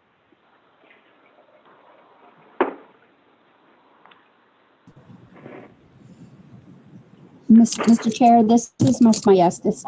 Yes, they've been, from time to time, they've been given timelines to provide documents as requested, and it stems back to responding to the letter that was sent to them, and up to us requesting for specifics. So those specifics have come in, but not all information. So therefore, further requests is going to be made due to the lack of submission of all of what was requested. But as reviews are going further, the more we're looking into things, it's raising other questions to request for additional information. So it was anticipated that we have a final report by today, but it's after working with the team, it's going to go a little bit longer again. And we've been diligently working on getting this complete. Meantime, there's a few other things I believe that we would rather not say right now unless we go into executive session. But timelines, yes, we've been giving them timelines. Thank you, Mr. Chair.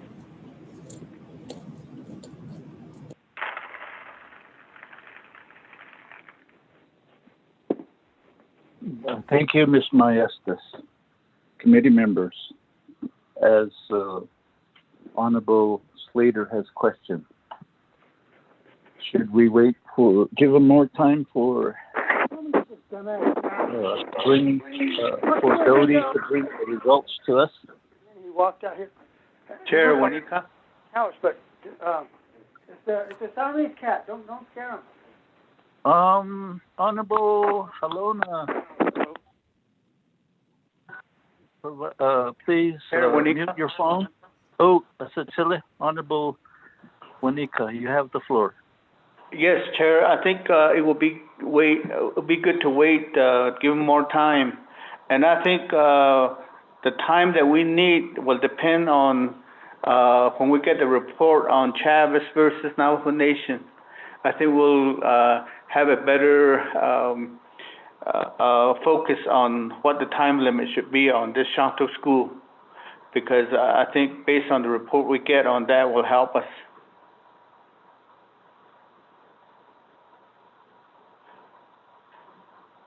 Idea. Okay, thank you, Cecilia. Mr. Franklin and Ms. Maestas, as far as Shanto's authorization, when does that expire? Sure. Hey. Mr. Chair, this is Ms. Maestas. Go ahead, Ms. Maestas.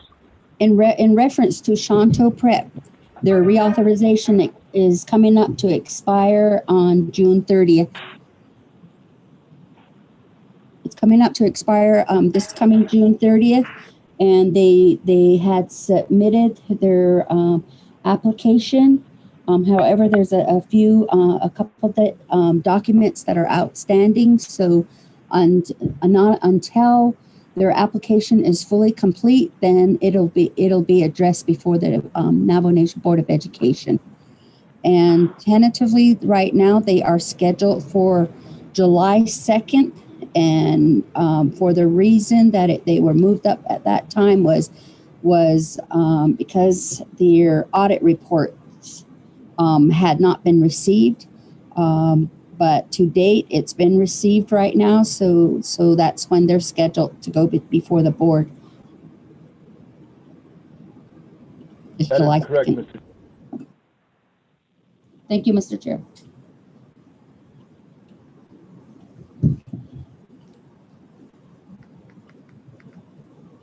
Thank you. I guess the other question then is, who from Shanto Preparatory School, from the board membership and from the administration, are you able to have regular conversations, respective of the review you're doing, and are they attentive to the requests, the need for the extra documents? Mr. Chair, in terms of the reauthorization, they are providing the necessary information when requested, working with Ms. Maestas, as she's assigned to Shanto Preparatory School. There was an issue in terms of the intervention side of it, which are two separate issues. There was a time where Ms. Maestas had a difficult time receiving information in regards to the allegations. But so we did receive a struggle from Shanto in regards to the intervention. And then in terms of the reauthorization, they've been communicating with Ms. Maestas, Mr. Chair.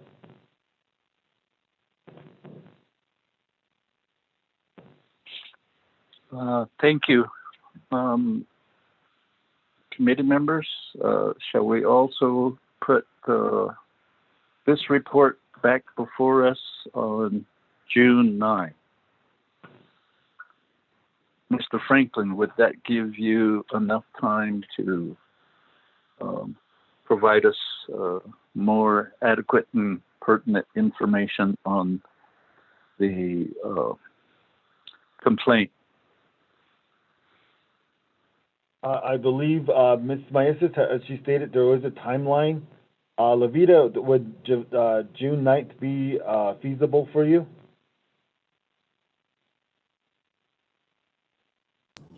Levita? Thank you again, Mr. Chair, Mr. Franklin. I'm looking at the calendar right now because what the team, we had planned to finalize by today, but like I said, there's other things that came up per our investigation, and and we're dealing with other agencies as well too. So the amount of time it takes them to produce various documents also is dependent on them as well too.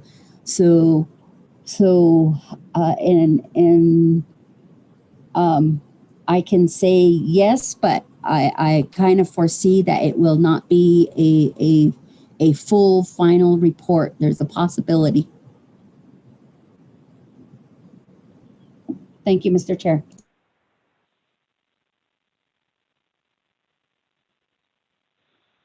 And regarding that, in your intervention policy, what kind of timeline does that policy impose on, let's say, a school where there's a complaint filed?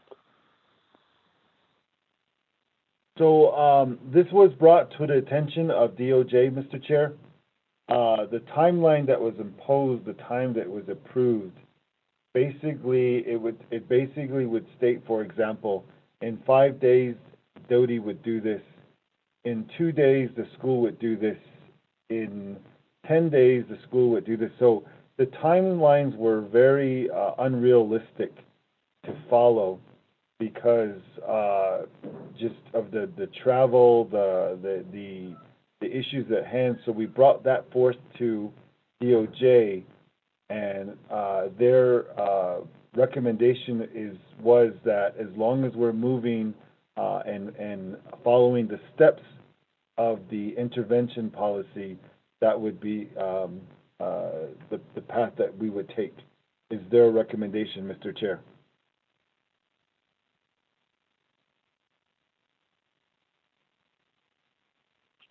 Okay, and basically I guess the community concern of the chapter governing board's message to Honorable Herman Daniels.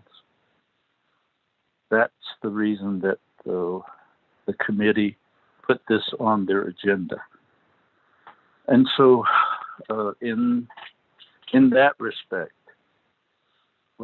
please be in regular conversation with the Shanto chapter governing board as well as Honorable Delegate Herman Daniels. Let's keep everybody apprised. I know there's a great community concern in the aspects of the thought that the committee had asked the board that there be no retaliation or intimidation. And some of the initial conversation with Honorable Daniels was occurring. And that's the reason that we put this item on the agenda almost in a matter to address the community's concerns. Mr. Franklin, Ms. Maestas.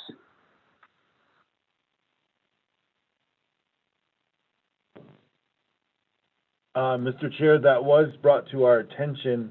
So I believe that is the additional part of the additional information that Ms. Maestas is encountering as she is implementing the intervention policy, Mr. Chair.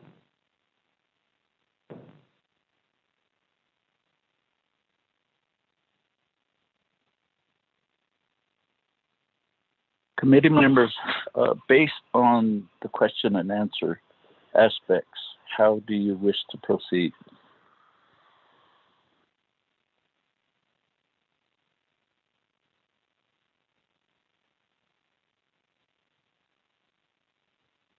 Chair, I'd motion to accept the report and then schedule them to the next appropriate time on the agenda. Second, Wanika. Thank you. Thank you, committee members. We have a motion and a second. A motion by Honorable Slater, second by Honorable Wanika. So, as much as possible, let's get some added items to the report, and in that manner, Mr. Franklin and Ms. Maestas, you will be back on the agenda for the June 9th regular meeting. That's what, 2 weeks away? And hopefully that some of the additional information will be provided, and if need be, then at that time we can also go into executive session. With that, committee members. Kuya. Vote. Hokushila, let's, Ms. Nota, let's do a roll call vote in accepting the report and providing Doty staff another opportunity for the June 9th agenda. Thank you. Okay, Honorable Papagay Jr., how do you vote? I vote green. Honorable Papagay votes green. Honorable Pernell Halona.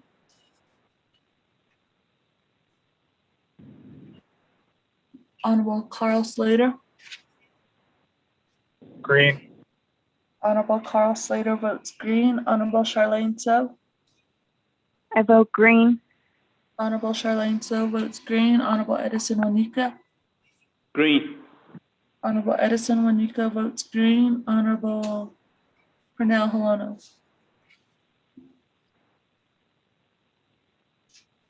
Honorable Chair Daniel So, you have 4 in favor, 0 opposed, 2 not voting, which is including Honorable Chair Daniel So not voting and Honorable Pernell Halona not voting.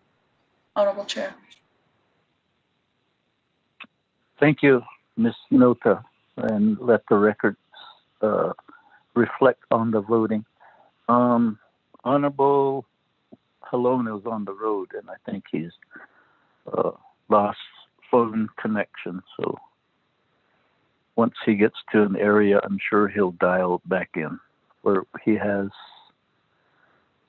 3 or 4 lines on his phone. With that, let's go to item 5C. Thank you, committee members, and Ms. Maestas and Mr. Franklin. Ms. Patricia Ghani, thank you for bringing this update to the committee. With that, committee members. I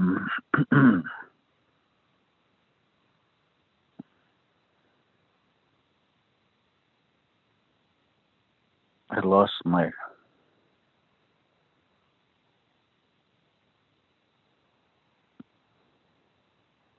place on the agenda. Ms. Finale, the next report. Yes, Mr. Chair, it's 5C, the report on Chavez versus Navajo Nation. Presenter is Navajo Nation's DOJ. Okay, thank you. In that regard, Mr. Louis Mallet, as well as the possibility of having Paul Spruhan, as well as Mr. Ron Haven and Miss Dana Bobroff. Mr. Mallet, are you on the call? Yes, Honorable Chair, so I am. Thank you.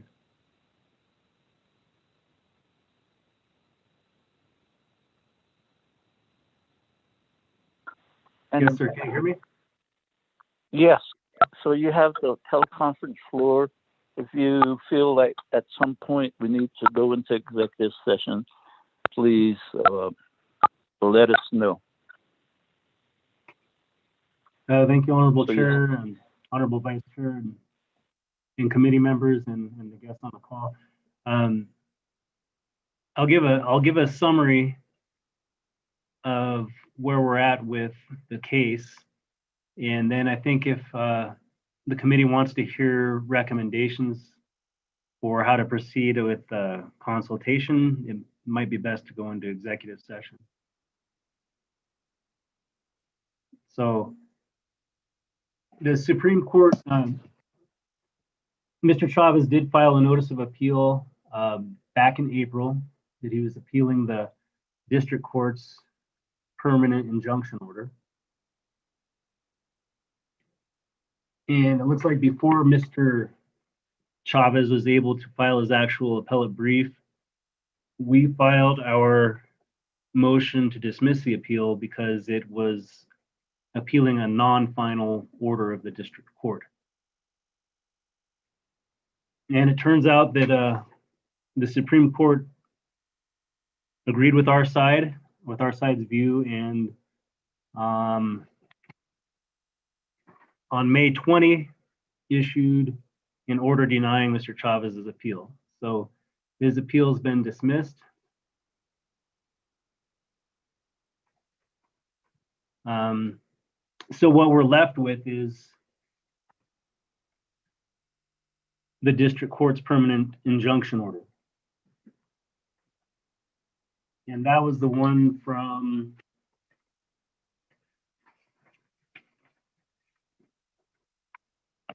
March 17th. And so the district court's permanent injunction order guides the committee's and DOTI's consultation process. However, that's going to end up being played out. And it sounds like there are some options based on what the code says on how that would proceed. But there were some specific things in Judge Begay's order that the district court is requiring. I recommend to the committee that DOTI's assigned attorney, I think that might be Ms. Alex Kinsella, work with DOTI and the committee on consultation. And I can be available too, just because if needed, because I'm familiar with the case and some of the things that came up as being problems in the court's eyes. I can give recommendations. I think the executive session would be best for recommendations on how to proceed in consultation. But generally, the court is saying that consultation shall proceed. The court says 52 days of consultation are required. The committee and DOTI may do public meetings if they so choose. Can do Zoom meetings or something similar.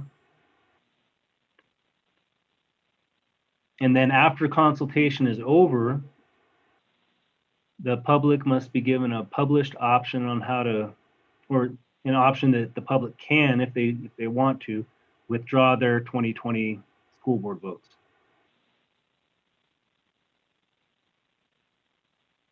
And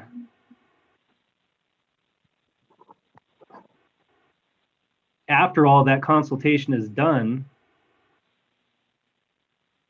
the district court says it will no longer have subject matter jurisdiction over this case, Chavez case, and that judgment will be finalized for appeal or post-judgment motions.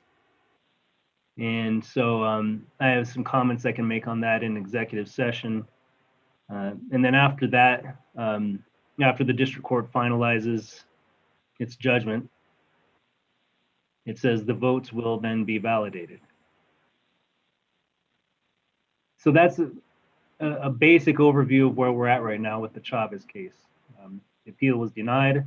We're back with now knowing that we're dealing with the district court's order and the guidelines that are in that order. And I'll open it up for any questions. Thank you.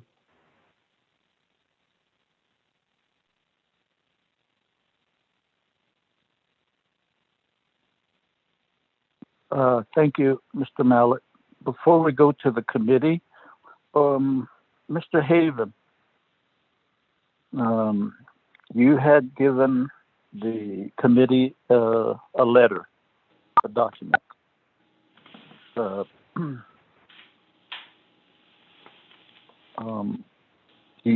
you want to review that letter, that document in public?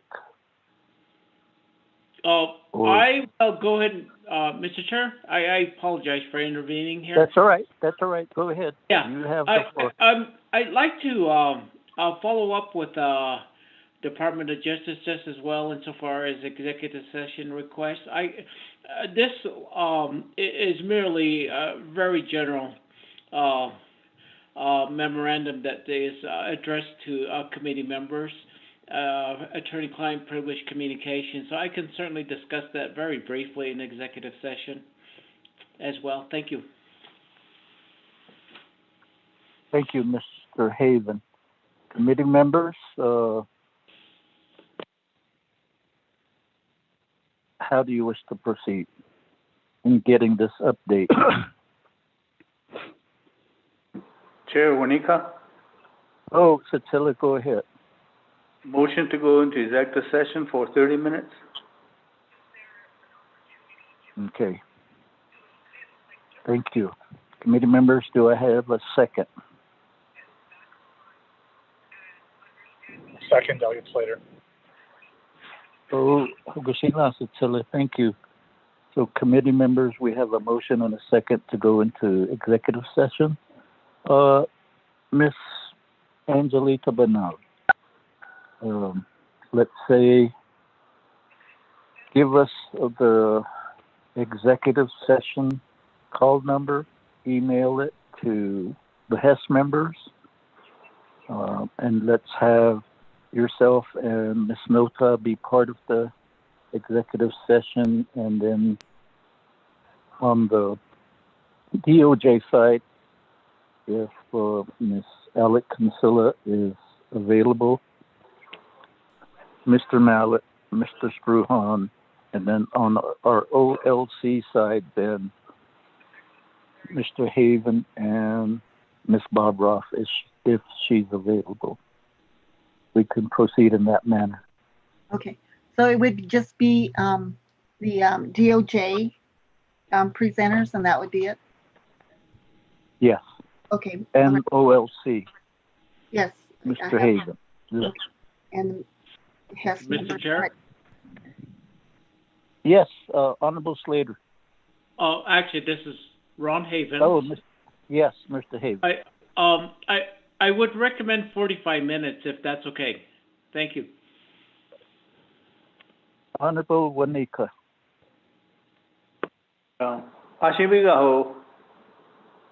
Okay, the motion is for executive session for 45 minutes. Shana, Mr. Chair. Chair So.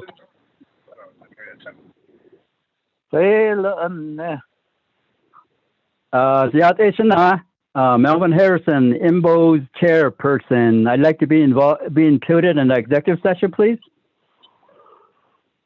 Abiga. Committee members. Motioning party.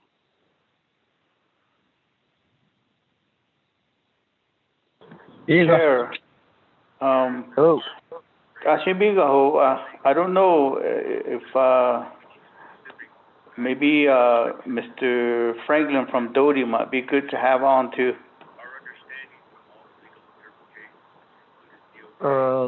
In that case, then is Miss Patricia Garney still on the call? Chairman, so I'm still here. Okay, since you're going to be basically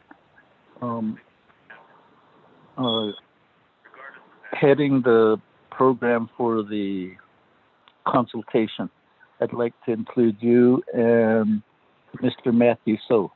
Miss Angeline Bonali, please include those additional folks. Mr. Harrison, Miss Gawney, Mr. Franklin, and Mr. So.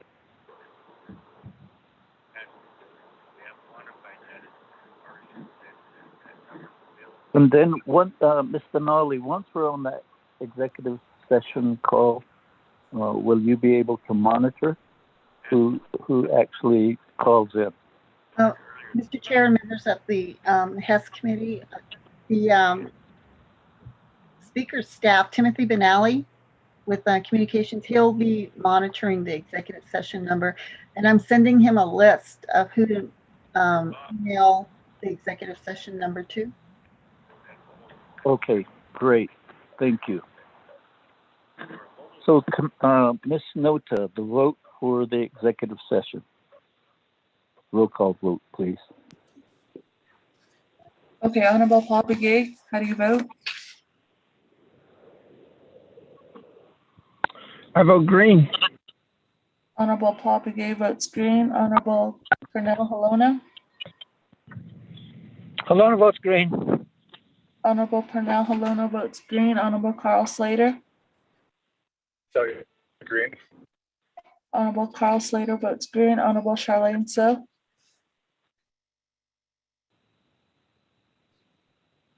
Honorable Edison Wanika. Green. Honorable Edison Wanika votes green. Honorable Charlene So. Honorable Chair So, you have 4 in favor, 0 opposed, 2 not voting, which is including Honorable Chair So not voting and Honorable Charlene So not voting. Chair So. Thank you, Ms. Nota. And let the record show as verified by the roll call vote. Thank you. So, committee members, let's give ourselves 5 minutes to be on that other call, the other number, and then we'll proceed from there. Committee members. So it'd be like we reconvene at. Mr. Chair? Yes. This is Angie Benally. I don't have Mr. Mel Harrison's email. Hey, brother, Mr. Harrison. Yeah, I'm here. It's Melvin Harrison at NavajoNSN.gov. Okay, thank you. Okay. Hokoshila. Koshi, thank you.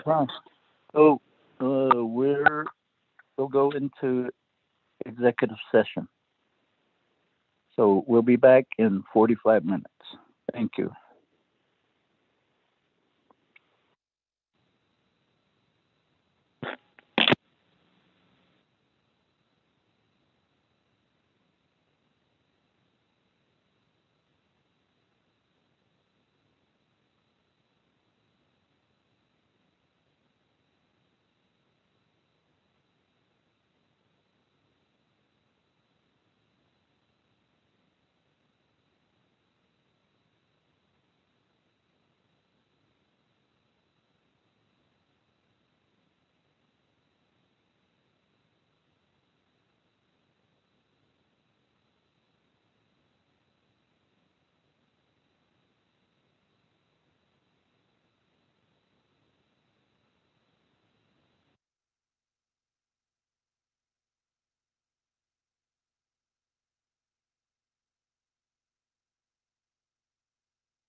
This is Delegate Slater. If we sent out the executive session line, because I don't have anything in my inbox presently.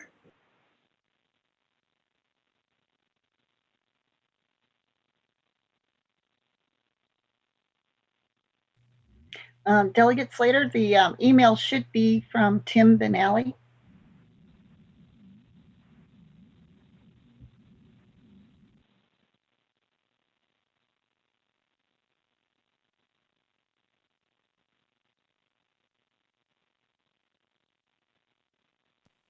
Yeah, I still don't have anything. What time was it sent at?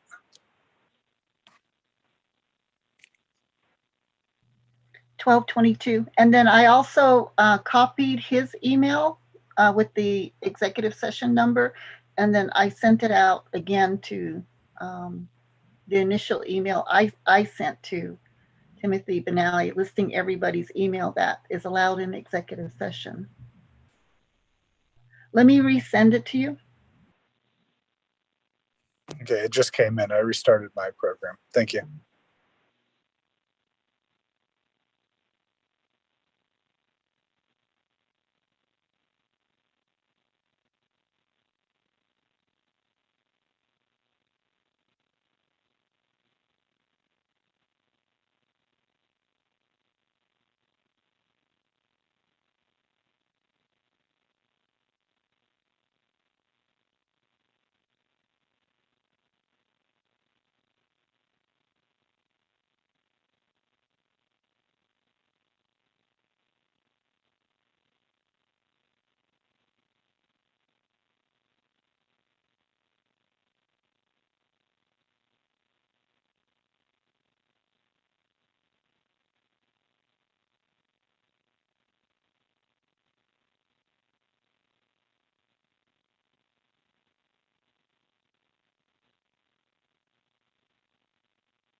Delegate Daniel So back on the public call.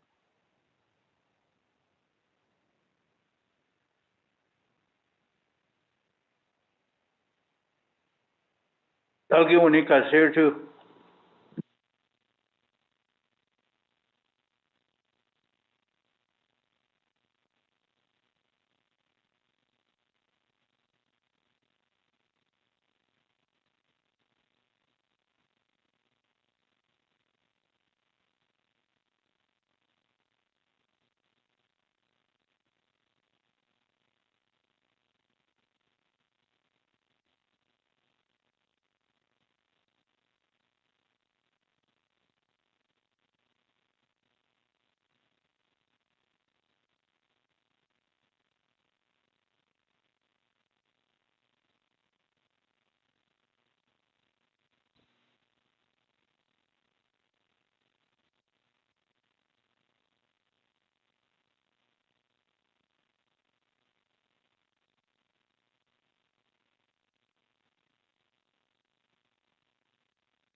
Okay, committee members, we're waiting for a quorum to restart our public meeting.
Mr. Chair, this is Angie Benally. I believe we have most of the committee members on the line.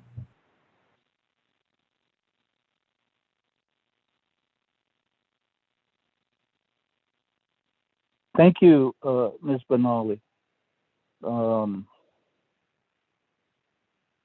Ms. Nota, roll call, please. Okay, roll call.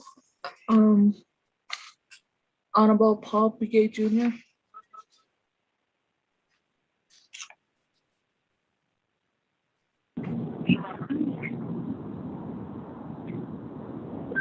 Paul Begay is present. Honorable Paul Begay is present. Honorable Pernell Halona. Halona is present. Thank you. Honorable Pernell Halona is present. Honorable Carl Slater.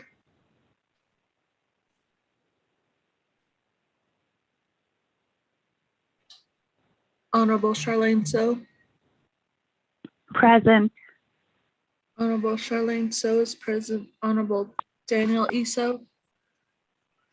I'm here. Honorable Daniel So is present. Honorable Edison Wanika.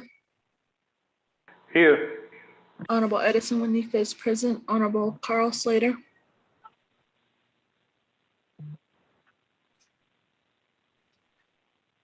Miss Cheryl Nota, I got a text from Honorable Vice Chair Slater that he's on the call but can't get the phone to unmute. Okay, Honorable Carl Slater is present per Daniel So. Honorable Chair Daniel So, you have 6 members present. Chair. Thank you, Miss Nota. Committee members. Motion to exit executive session.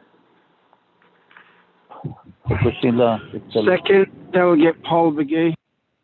Thank you, Sir Che.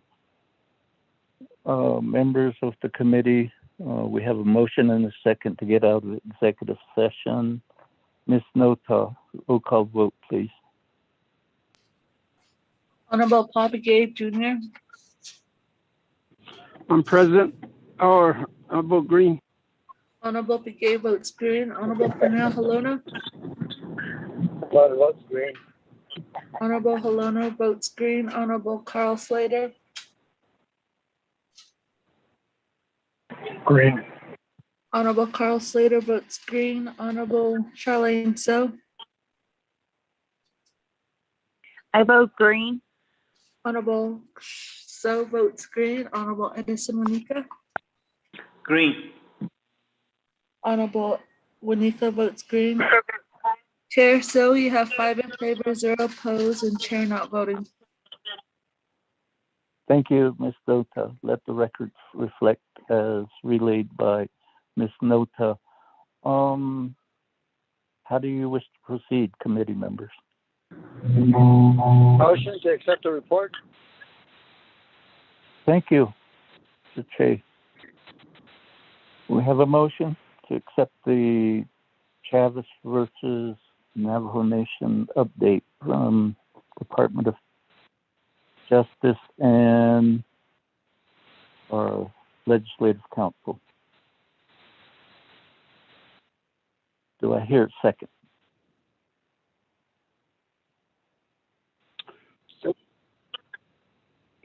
Second, Delegate Begay. Okay, thank you. Ms. Benali, do you have and Ms. Nota, a motion by Honorable Wanika and second by Honorable Begay to accept the report. Am I correct?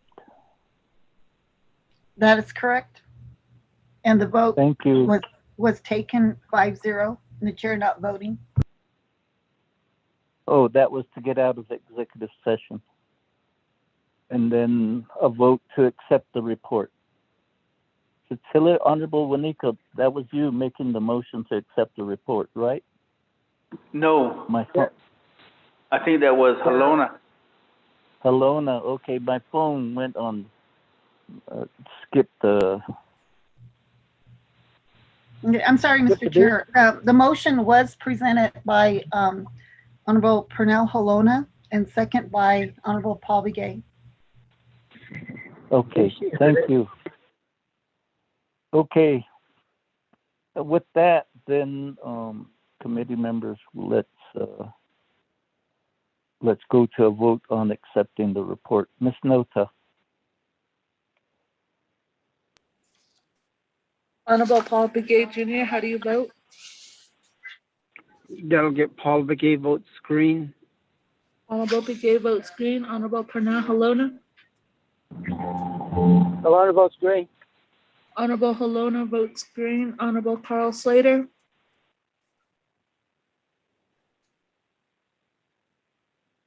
Honorable Charlene So? I vote green. Honorable So votes green. Honorable Edison Wanika? Green. Honorable Wanika votes green. Honorable Carl Slater?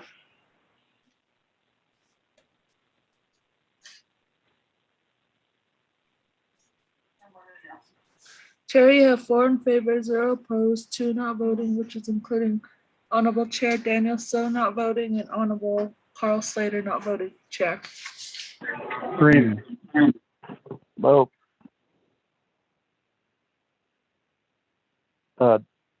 Ms. Nota, that was Honorable Slater voting green. Okay, that makes. So we have. Go ahead. Okay, so the vote is 5 in favor, 0 opposed, and Chair not voting. Chair. Thank you, Ms. Nota. So we go to item 5D. Ms. Benali, the title of that report. Mr. Chair, the agenda as adopted, 5D is a report on self-governance. Reporters are Doreen McPaul, Attorney General for the NNDOJ, the Attorney General's Office, and Dana Balbaroff, Chief Legislative Counsel with the Office of Legislative Counsel, and Dr. Jill Jim, Division Director of NDOH. And Dr. Jill Jim did send a report by email earlier today. Thank you.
Honorable Vice Chair Slater, are you available to preside over this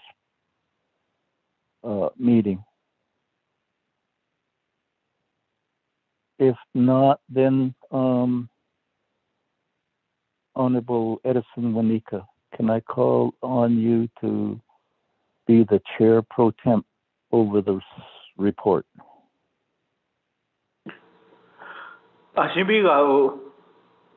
Okay, yes, we'll still have quorum. So Honorable Ricky Nez is texting me to get on that call. So at this point in time, you are designated Chair Pro Temp. Thank you. Okay, thank you, Chair. Members of the committee, we're on item D, report on self-governance, and the the Attorney General online? Doreen McPaul, are you online? Pro Tem, this is Michelle Begay from DOJ. I'm on the line, and we also have our outside counsel, Rebecca Patterson, as well. Okay. And then Ms. Barbara, are you online?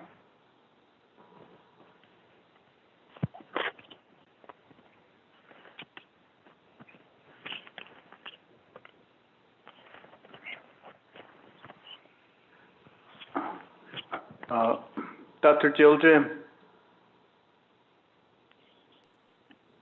Yes, Honorable Manika, I'm on the line. This is Dr. Jim. Okay, thank you. Okay, let's go ahead. We'll start with Michelle. Go ahead. You have the floor. Thank you, Mr. Chair Pro Tem. Turn it over to Rebecca and Dr. Jim as they have collaborated on this report. Mm-hmm. Okay, go ahead, Dr. Jill Jim. Yes, Pro Tem Chair, Honorable Warnika, thank you also for allowing us time to present, as well as the HES committee.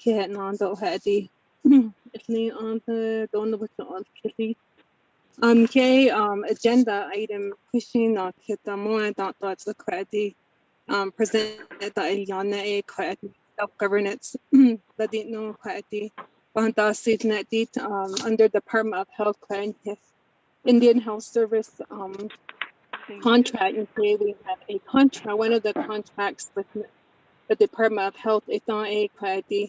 There were three options we looked at presenting Department of Health. I thought the Title I self-determination Hashins avocado. Adeya also self-governance that the no from Title I to Title V asa option 1 that the option 2 is the non the other remaining services that we haven't assumed the Department of Health not supposed to give a resolution to support other programs like public health nursing, mental health and health promotion and disease prevention, and water and sanitation. With any Navajo Nation or Department of Health to take over option 2 that the healthcare facilities and area office get that any we copy according and about the overview of the grant planning process. Question the on page 2 these not source which like and this is the famous Patterson or Michelle some of the information from the PowerPoint. I said that they with on avocado.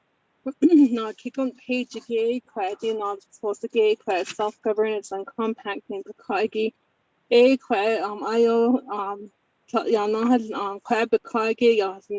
eligibility in bold letters touching that in order to be eligible to enter IHS self-governance program, a tribe must have 3 years with no maternal audit findings related to its self-governance or self-determination programs, have it completed a planning process to the satisfaction of the tribe, and formally request entry into the IHS governance program through a tribal resolution.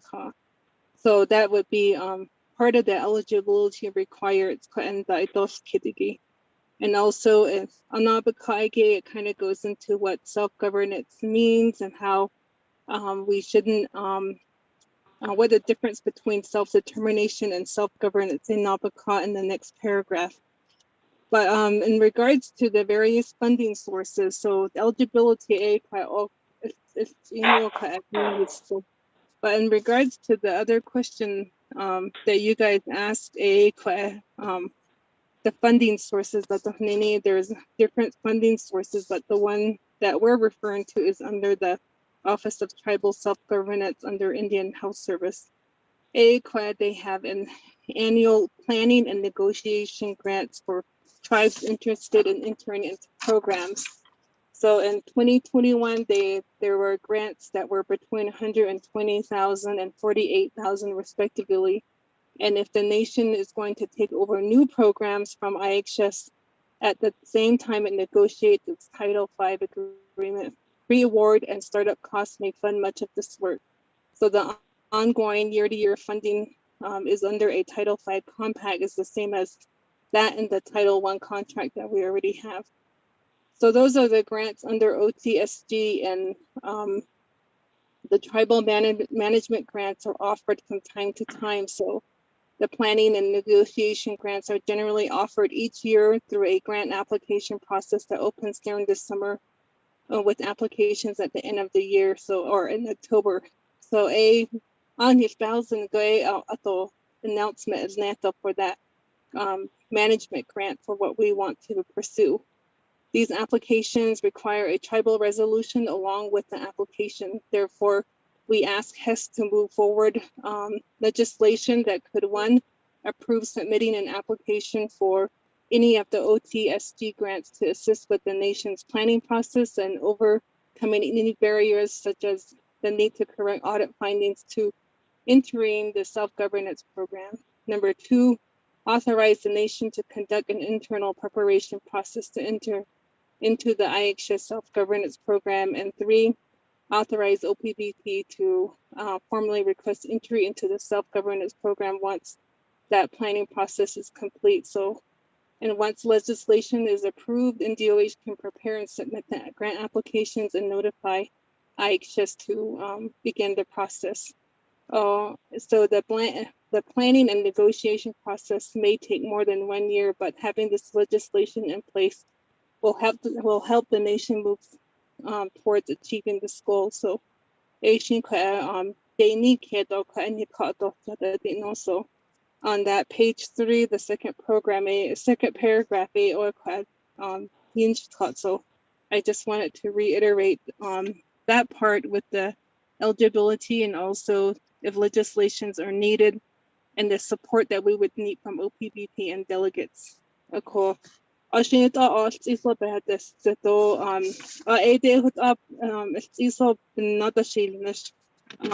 this 1 week time period. So I'm open for questions at this point. That would be a summary of the work that we did together so far.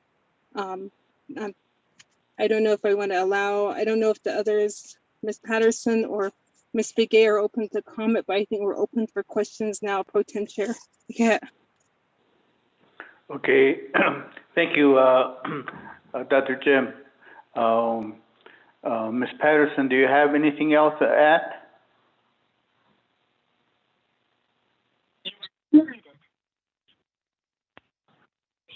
Thank you, Chair. I do not have anything to add at this time. I think Dr. Jim covered it well, but I'm happy to answer any questions the committee may have.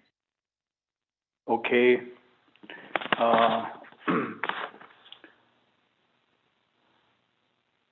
Let's see, what about Dana? Do you have any comments? If you're on the line? If not, committee members, do you have any questions?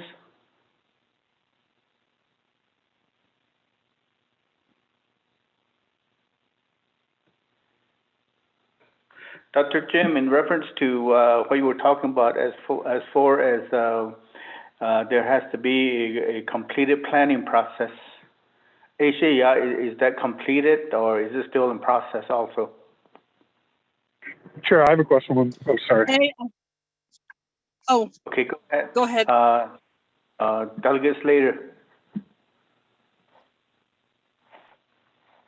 Oh, thank you.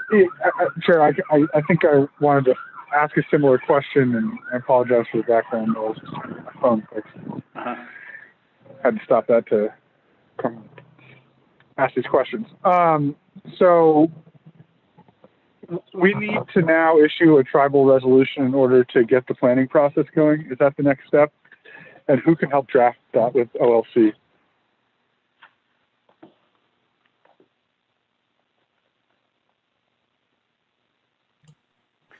Dr. Jim? Yes, Pro Tem Chair and Honorable Slater, and yes, there would be a need to be a resolution to start the planning process to obtain funding for that. And we have not started the planning process, but Miss Michelle Begay has started working on a resolution that she'll be working with legislative office on that. So I don't know if Michelle, if you want to add anything, or Miss Patterson, but that's the status. Yeah, Michelle would say, yes, according to what has been issued before, in order to apply for any of the grants to help start planning or for this self-governance, we do need a tribal resolution. And I have started working on a draft that should work, and I can share that with legislative council.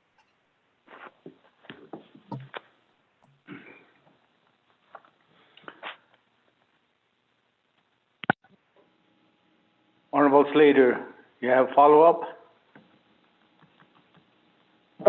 My follow-up is the tribal resolution going to be, I guess, is the scope going to be to include all PFSAs that we can possibly take on?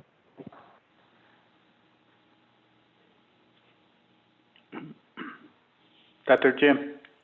Yeah, on Pro Tem Chair and Honorable Slater, that would be it would be to include as much as we can, so we don't have to keep coming back for resolutions as long as we have most of them in place. There are 2 other programs that that is also in discussion with the other IHS contractors that I would like to still be open to including them in the future, is the Navajo Emergency Medical Services and the Navajo Treatment and Family under DSS. They've been all in Title I for a very long time. The programs the contract for a very long time. So Nosto, what that needs on I started that conversation with Deanna Neswit-Gishi, Director Deanna Neswit-Gishi, and Director Jesse Belmore. So that's the need so it would be as much as we can. So hope that answers your question, Honorable Slater. Yeah. Thank you, Dr. Jim. Any other questions, committee members? Or do you have a follow-up, Honorable Slater? I do have a follow-up, Chair. Thank you. So with respect to the 2 programs under DSS, is there any reason why we can't include them in this resolution? And this is really just going to go toward planning and signaling and getting the transition over. To me, it makes sense to have them included in the resolution. Are there barriers to that or potential conflicts that we see, and that's why you don't want to include them right off the bat? Honorable Slater, I do want to include them. I just haven't get their concurrence yet.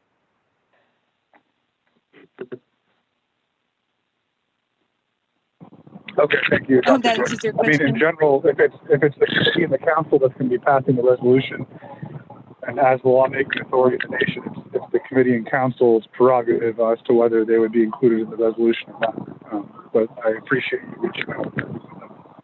Yeah, I would leave that up to you guys. So I'm all in support of moving all the programs, and it does make sense. If we're going to be doing this, it shouldn't just be for one of the programs. It should be for all 3 of them, because we all should move together under the Navajo Nation for these programs to be able to take the opportunity to go into self-governance altogether at the same time. So I would leave it to you guys, and I strongly support your recommendation to include that, Honorable Slater. Yeah. Thank you, Dr. Jim. Are the other two willing to go ahead and support also? Are they willing to go along with it? I know that I talked to Ms. Nesbitt Gishi verbally, and she does sound like she's in support of it. I just had these brief emails, so I haven't talked to Director Delmore yet, but I know that based on conversations with Chris Cascoli, even over a year ago, yes, and they've been with Mr. Shorty when we have our contractual meetings with IHS. He was in support of moving all the programs into the status before. So we do have support from that level, and we've had conversations when this administration started to try to move all the programs over, and we thought that would make sense at that time. So, but I would, I hope they would, but I can confirm that with them. I can't. Dr. Jim, are you going to go ahead and confirm it on your own, or do you think it'd be good to have a meeting with all three of you? Actually, it's I started the email already, but if you want a meeting with all of us, that would be good too. You can't.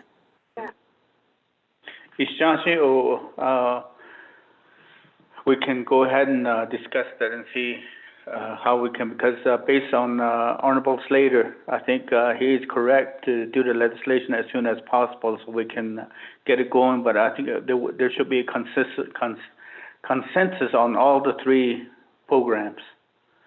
Okay, we can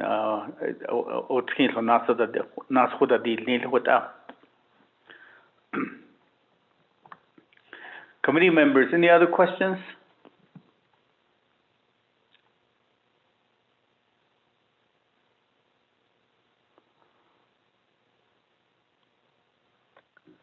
Honorable Slater, I'm going to go ahead and give the chair to you. Okay, thank you.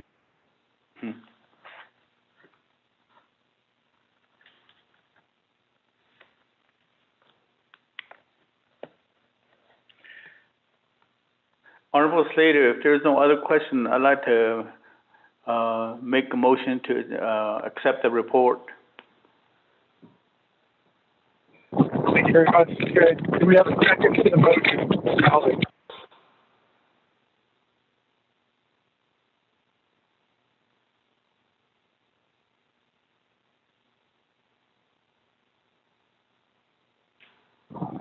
Committee members, do we have a second to the motion to accept the report? Second, Halona. Discussion going twice. Discussion going 3 times. We have a motion from Delegate Winika, a second from Delegate Halona to accept the report. Ms. Notak, can you please proceed to a roll call vote? Yes, Vice Chair. Honorable Paul Begay, how do you vote? Green. Honorable Begay votes green. Honorable Pernell Halona. Green. Honorable Halona votes green. Honorable Charlene So. Green. Honorable Charlene So votes green. Honorable Edison Winika. Green. Honorable Edison Winika votes green. Honorable Daniel So.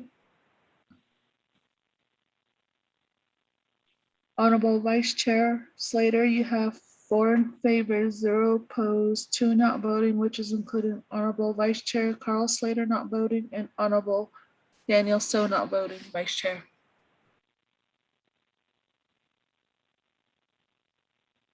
Thank you very much.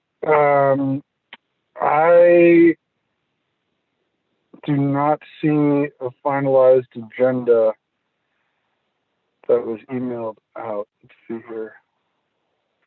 Ms. Benelli, did you send out the agenda to be posted, and what time did you send it out at? It is posted. I sent it out and I got a response from Legislative IT that it was posted at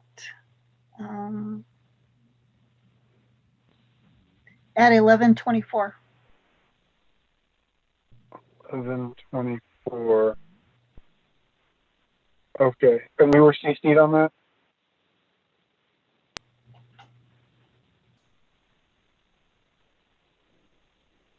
No, it was posted on the Navajo Nation website as a final agenda. I don't. Okay, but I mean, we need a finalized agenda as committee members to refer to when, as we move through the meeting. So I don't know what our next item is now on the agenda. It's old business, and I'll go ahead and forward you the one I sent. Okay, thank you. I'll resend it. Committee members, we're at old business. I believe there's none.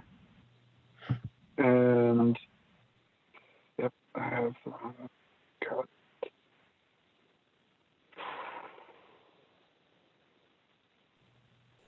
Mr. Vice Chair. Okay, thanks for bearing with me, members. Okay, so we're at item 6, old business. Item 7, new business. There's none in either of those. Moving to item 8, close the meeting announcement, adjournment. Colleagues, are there any announcements at this time?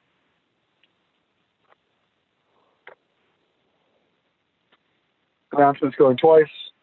Announcements going 3 times. Chair. The chair. Oh, Delegate Wanico, you're recognized. Yes, I guess the announcement is the meeting that we discussed. I don't think we made it into a motion. Is the meeting on the 2nd at 1 o'clock to address reapportionment or the court's decision, the district court. 8 a.m. Yeah, that's the meeting on the 2nd. Is the only announcement. So the committee will convene on June 2nd. Did we stay at 10 or was it at 1? It's at 1. It's at 1. Yeah, we will convene at 1 p.m. on June 2nd to discuss the apportionment. In person at the Attorney General's conference room.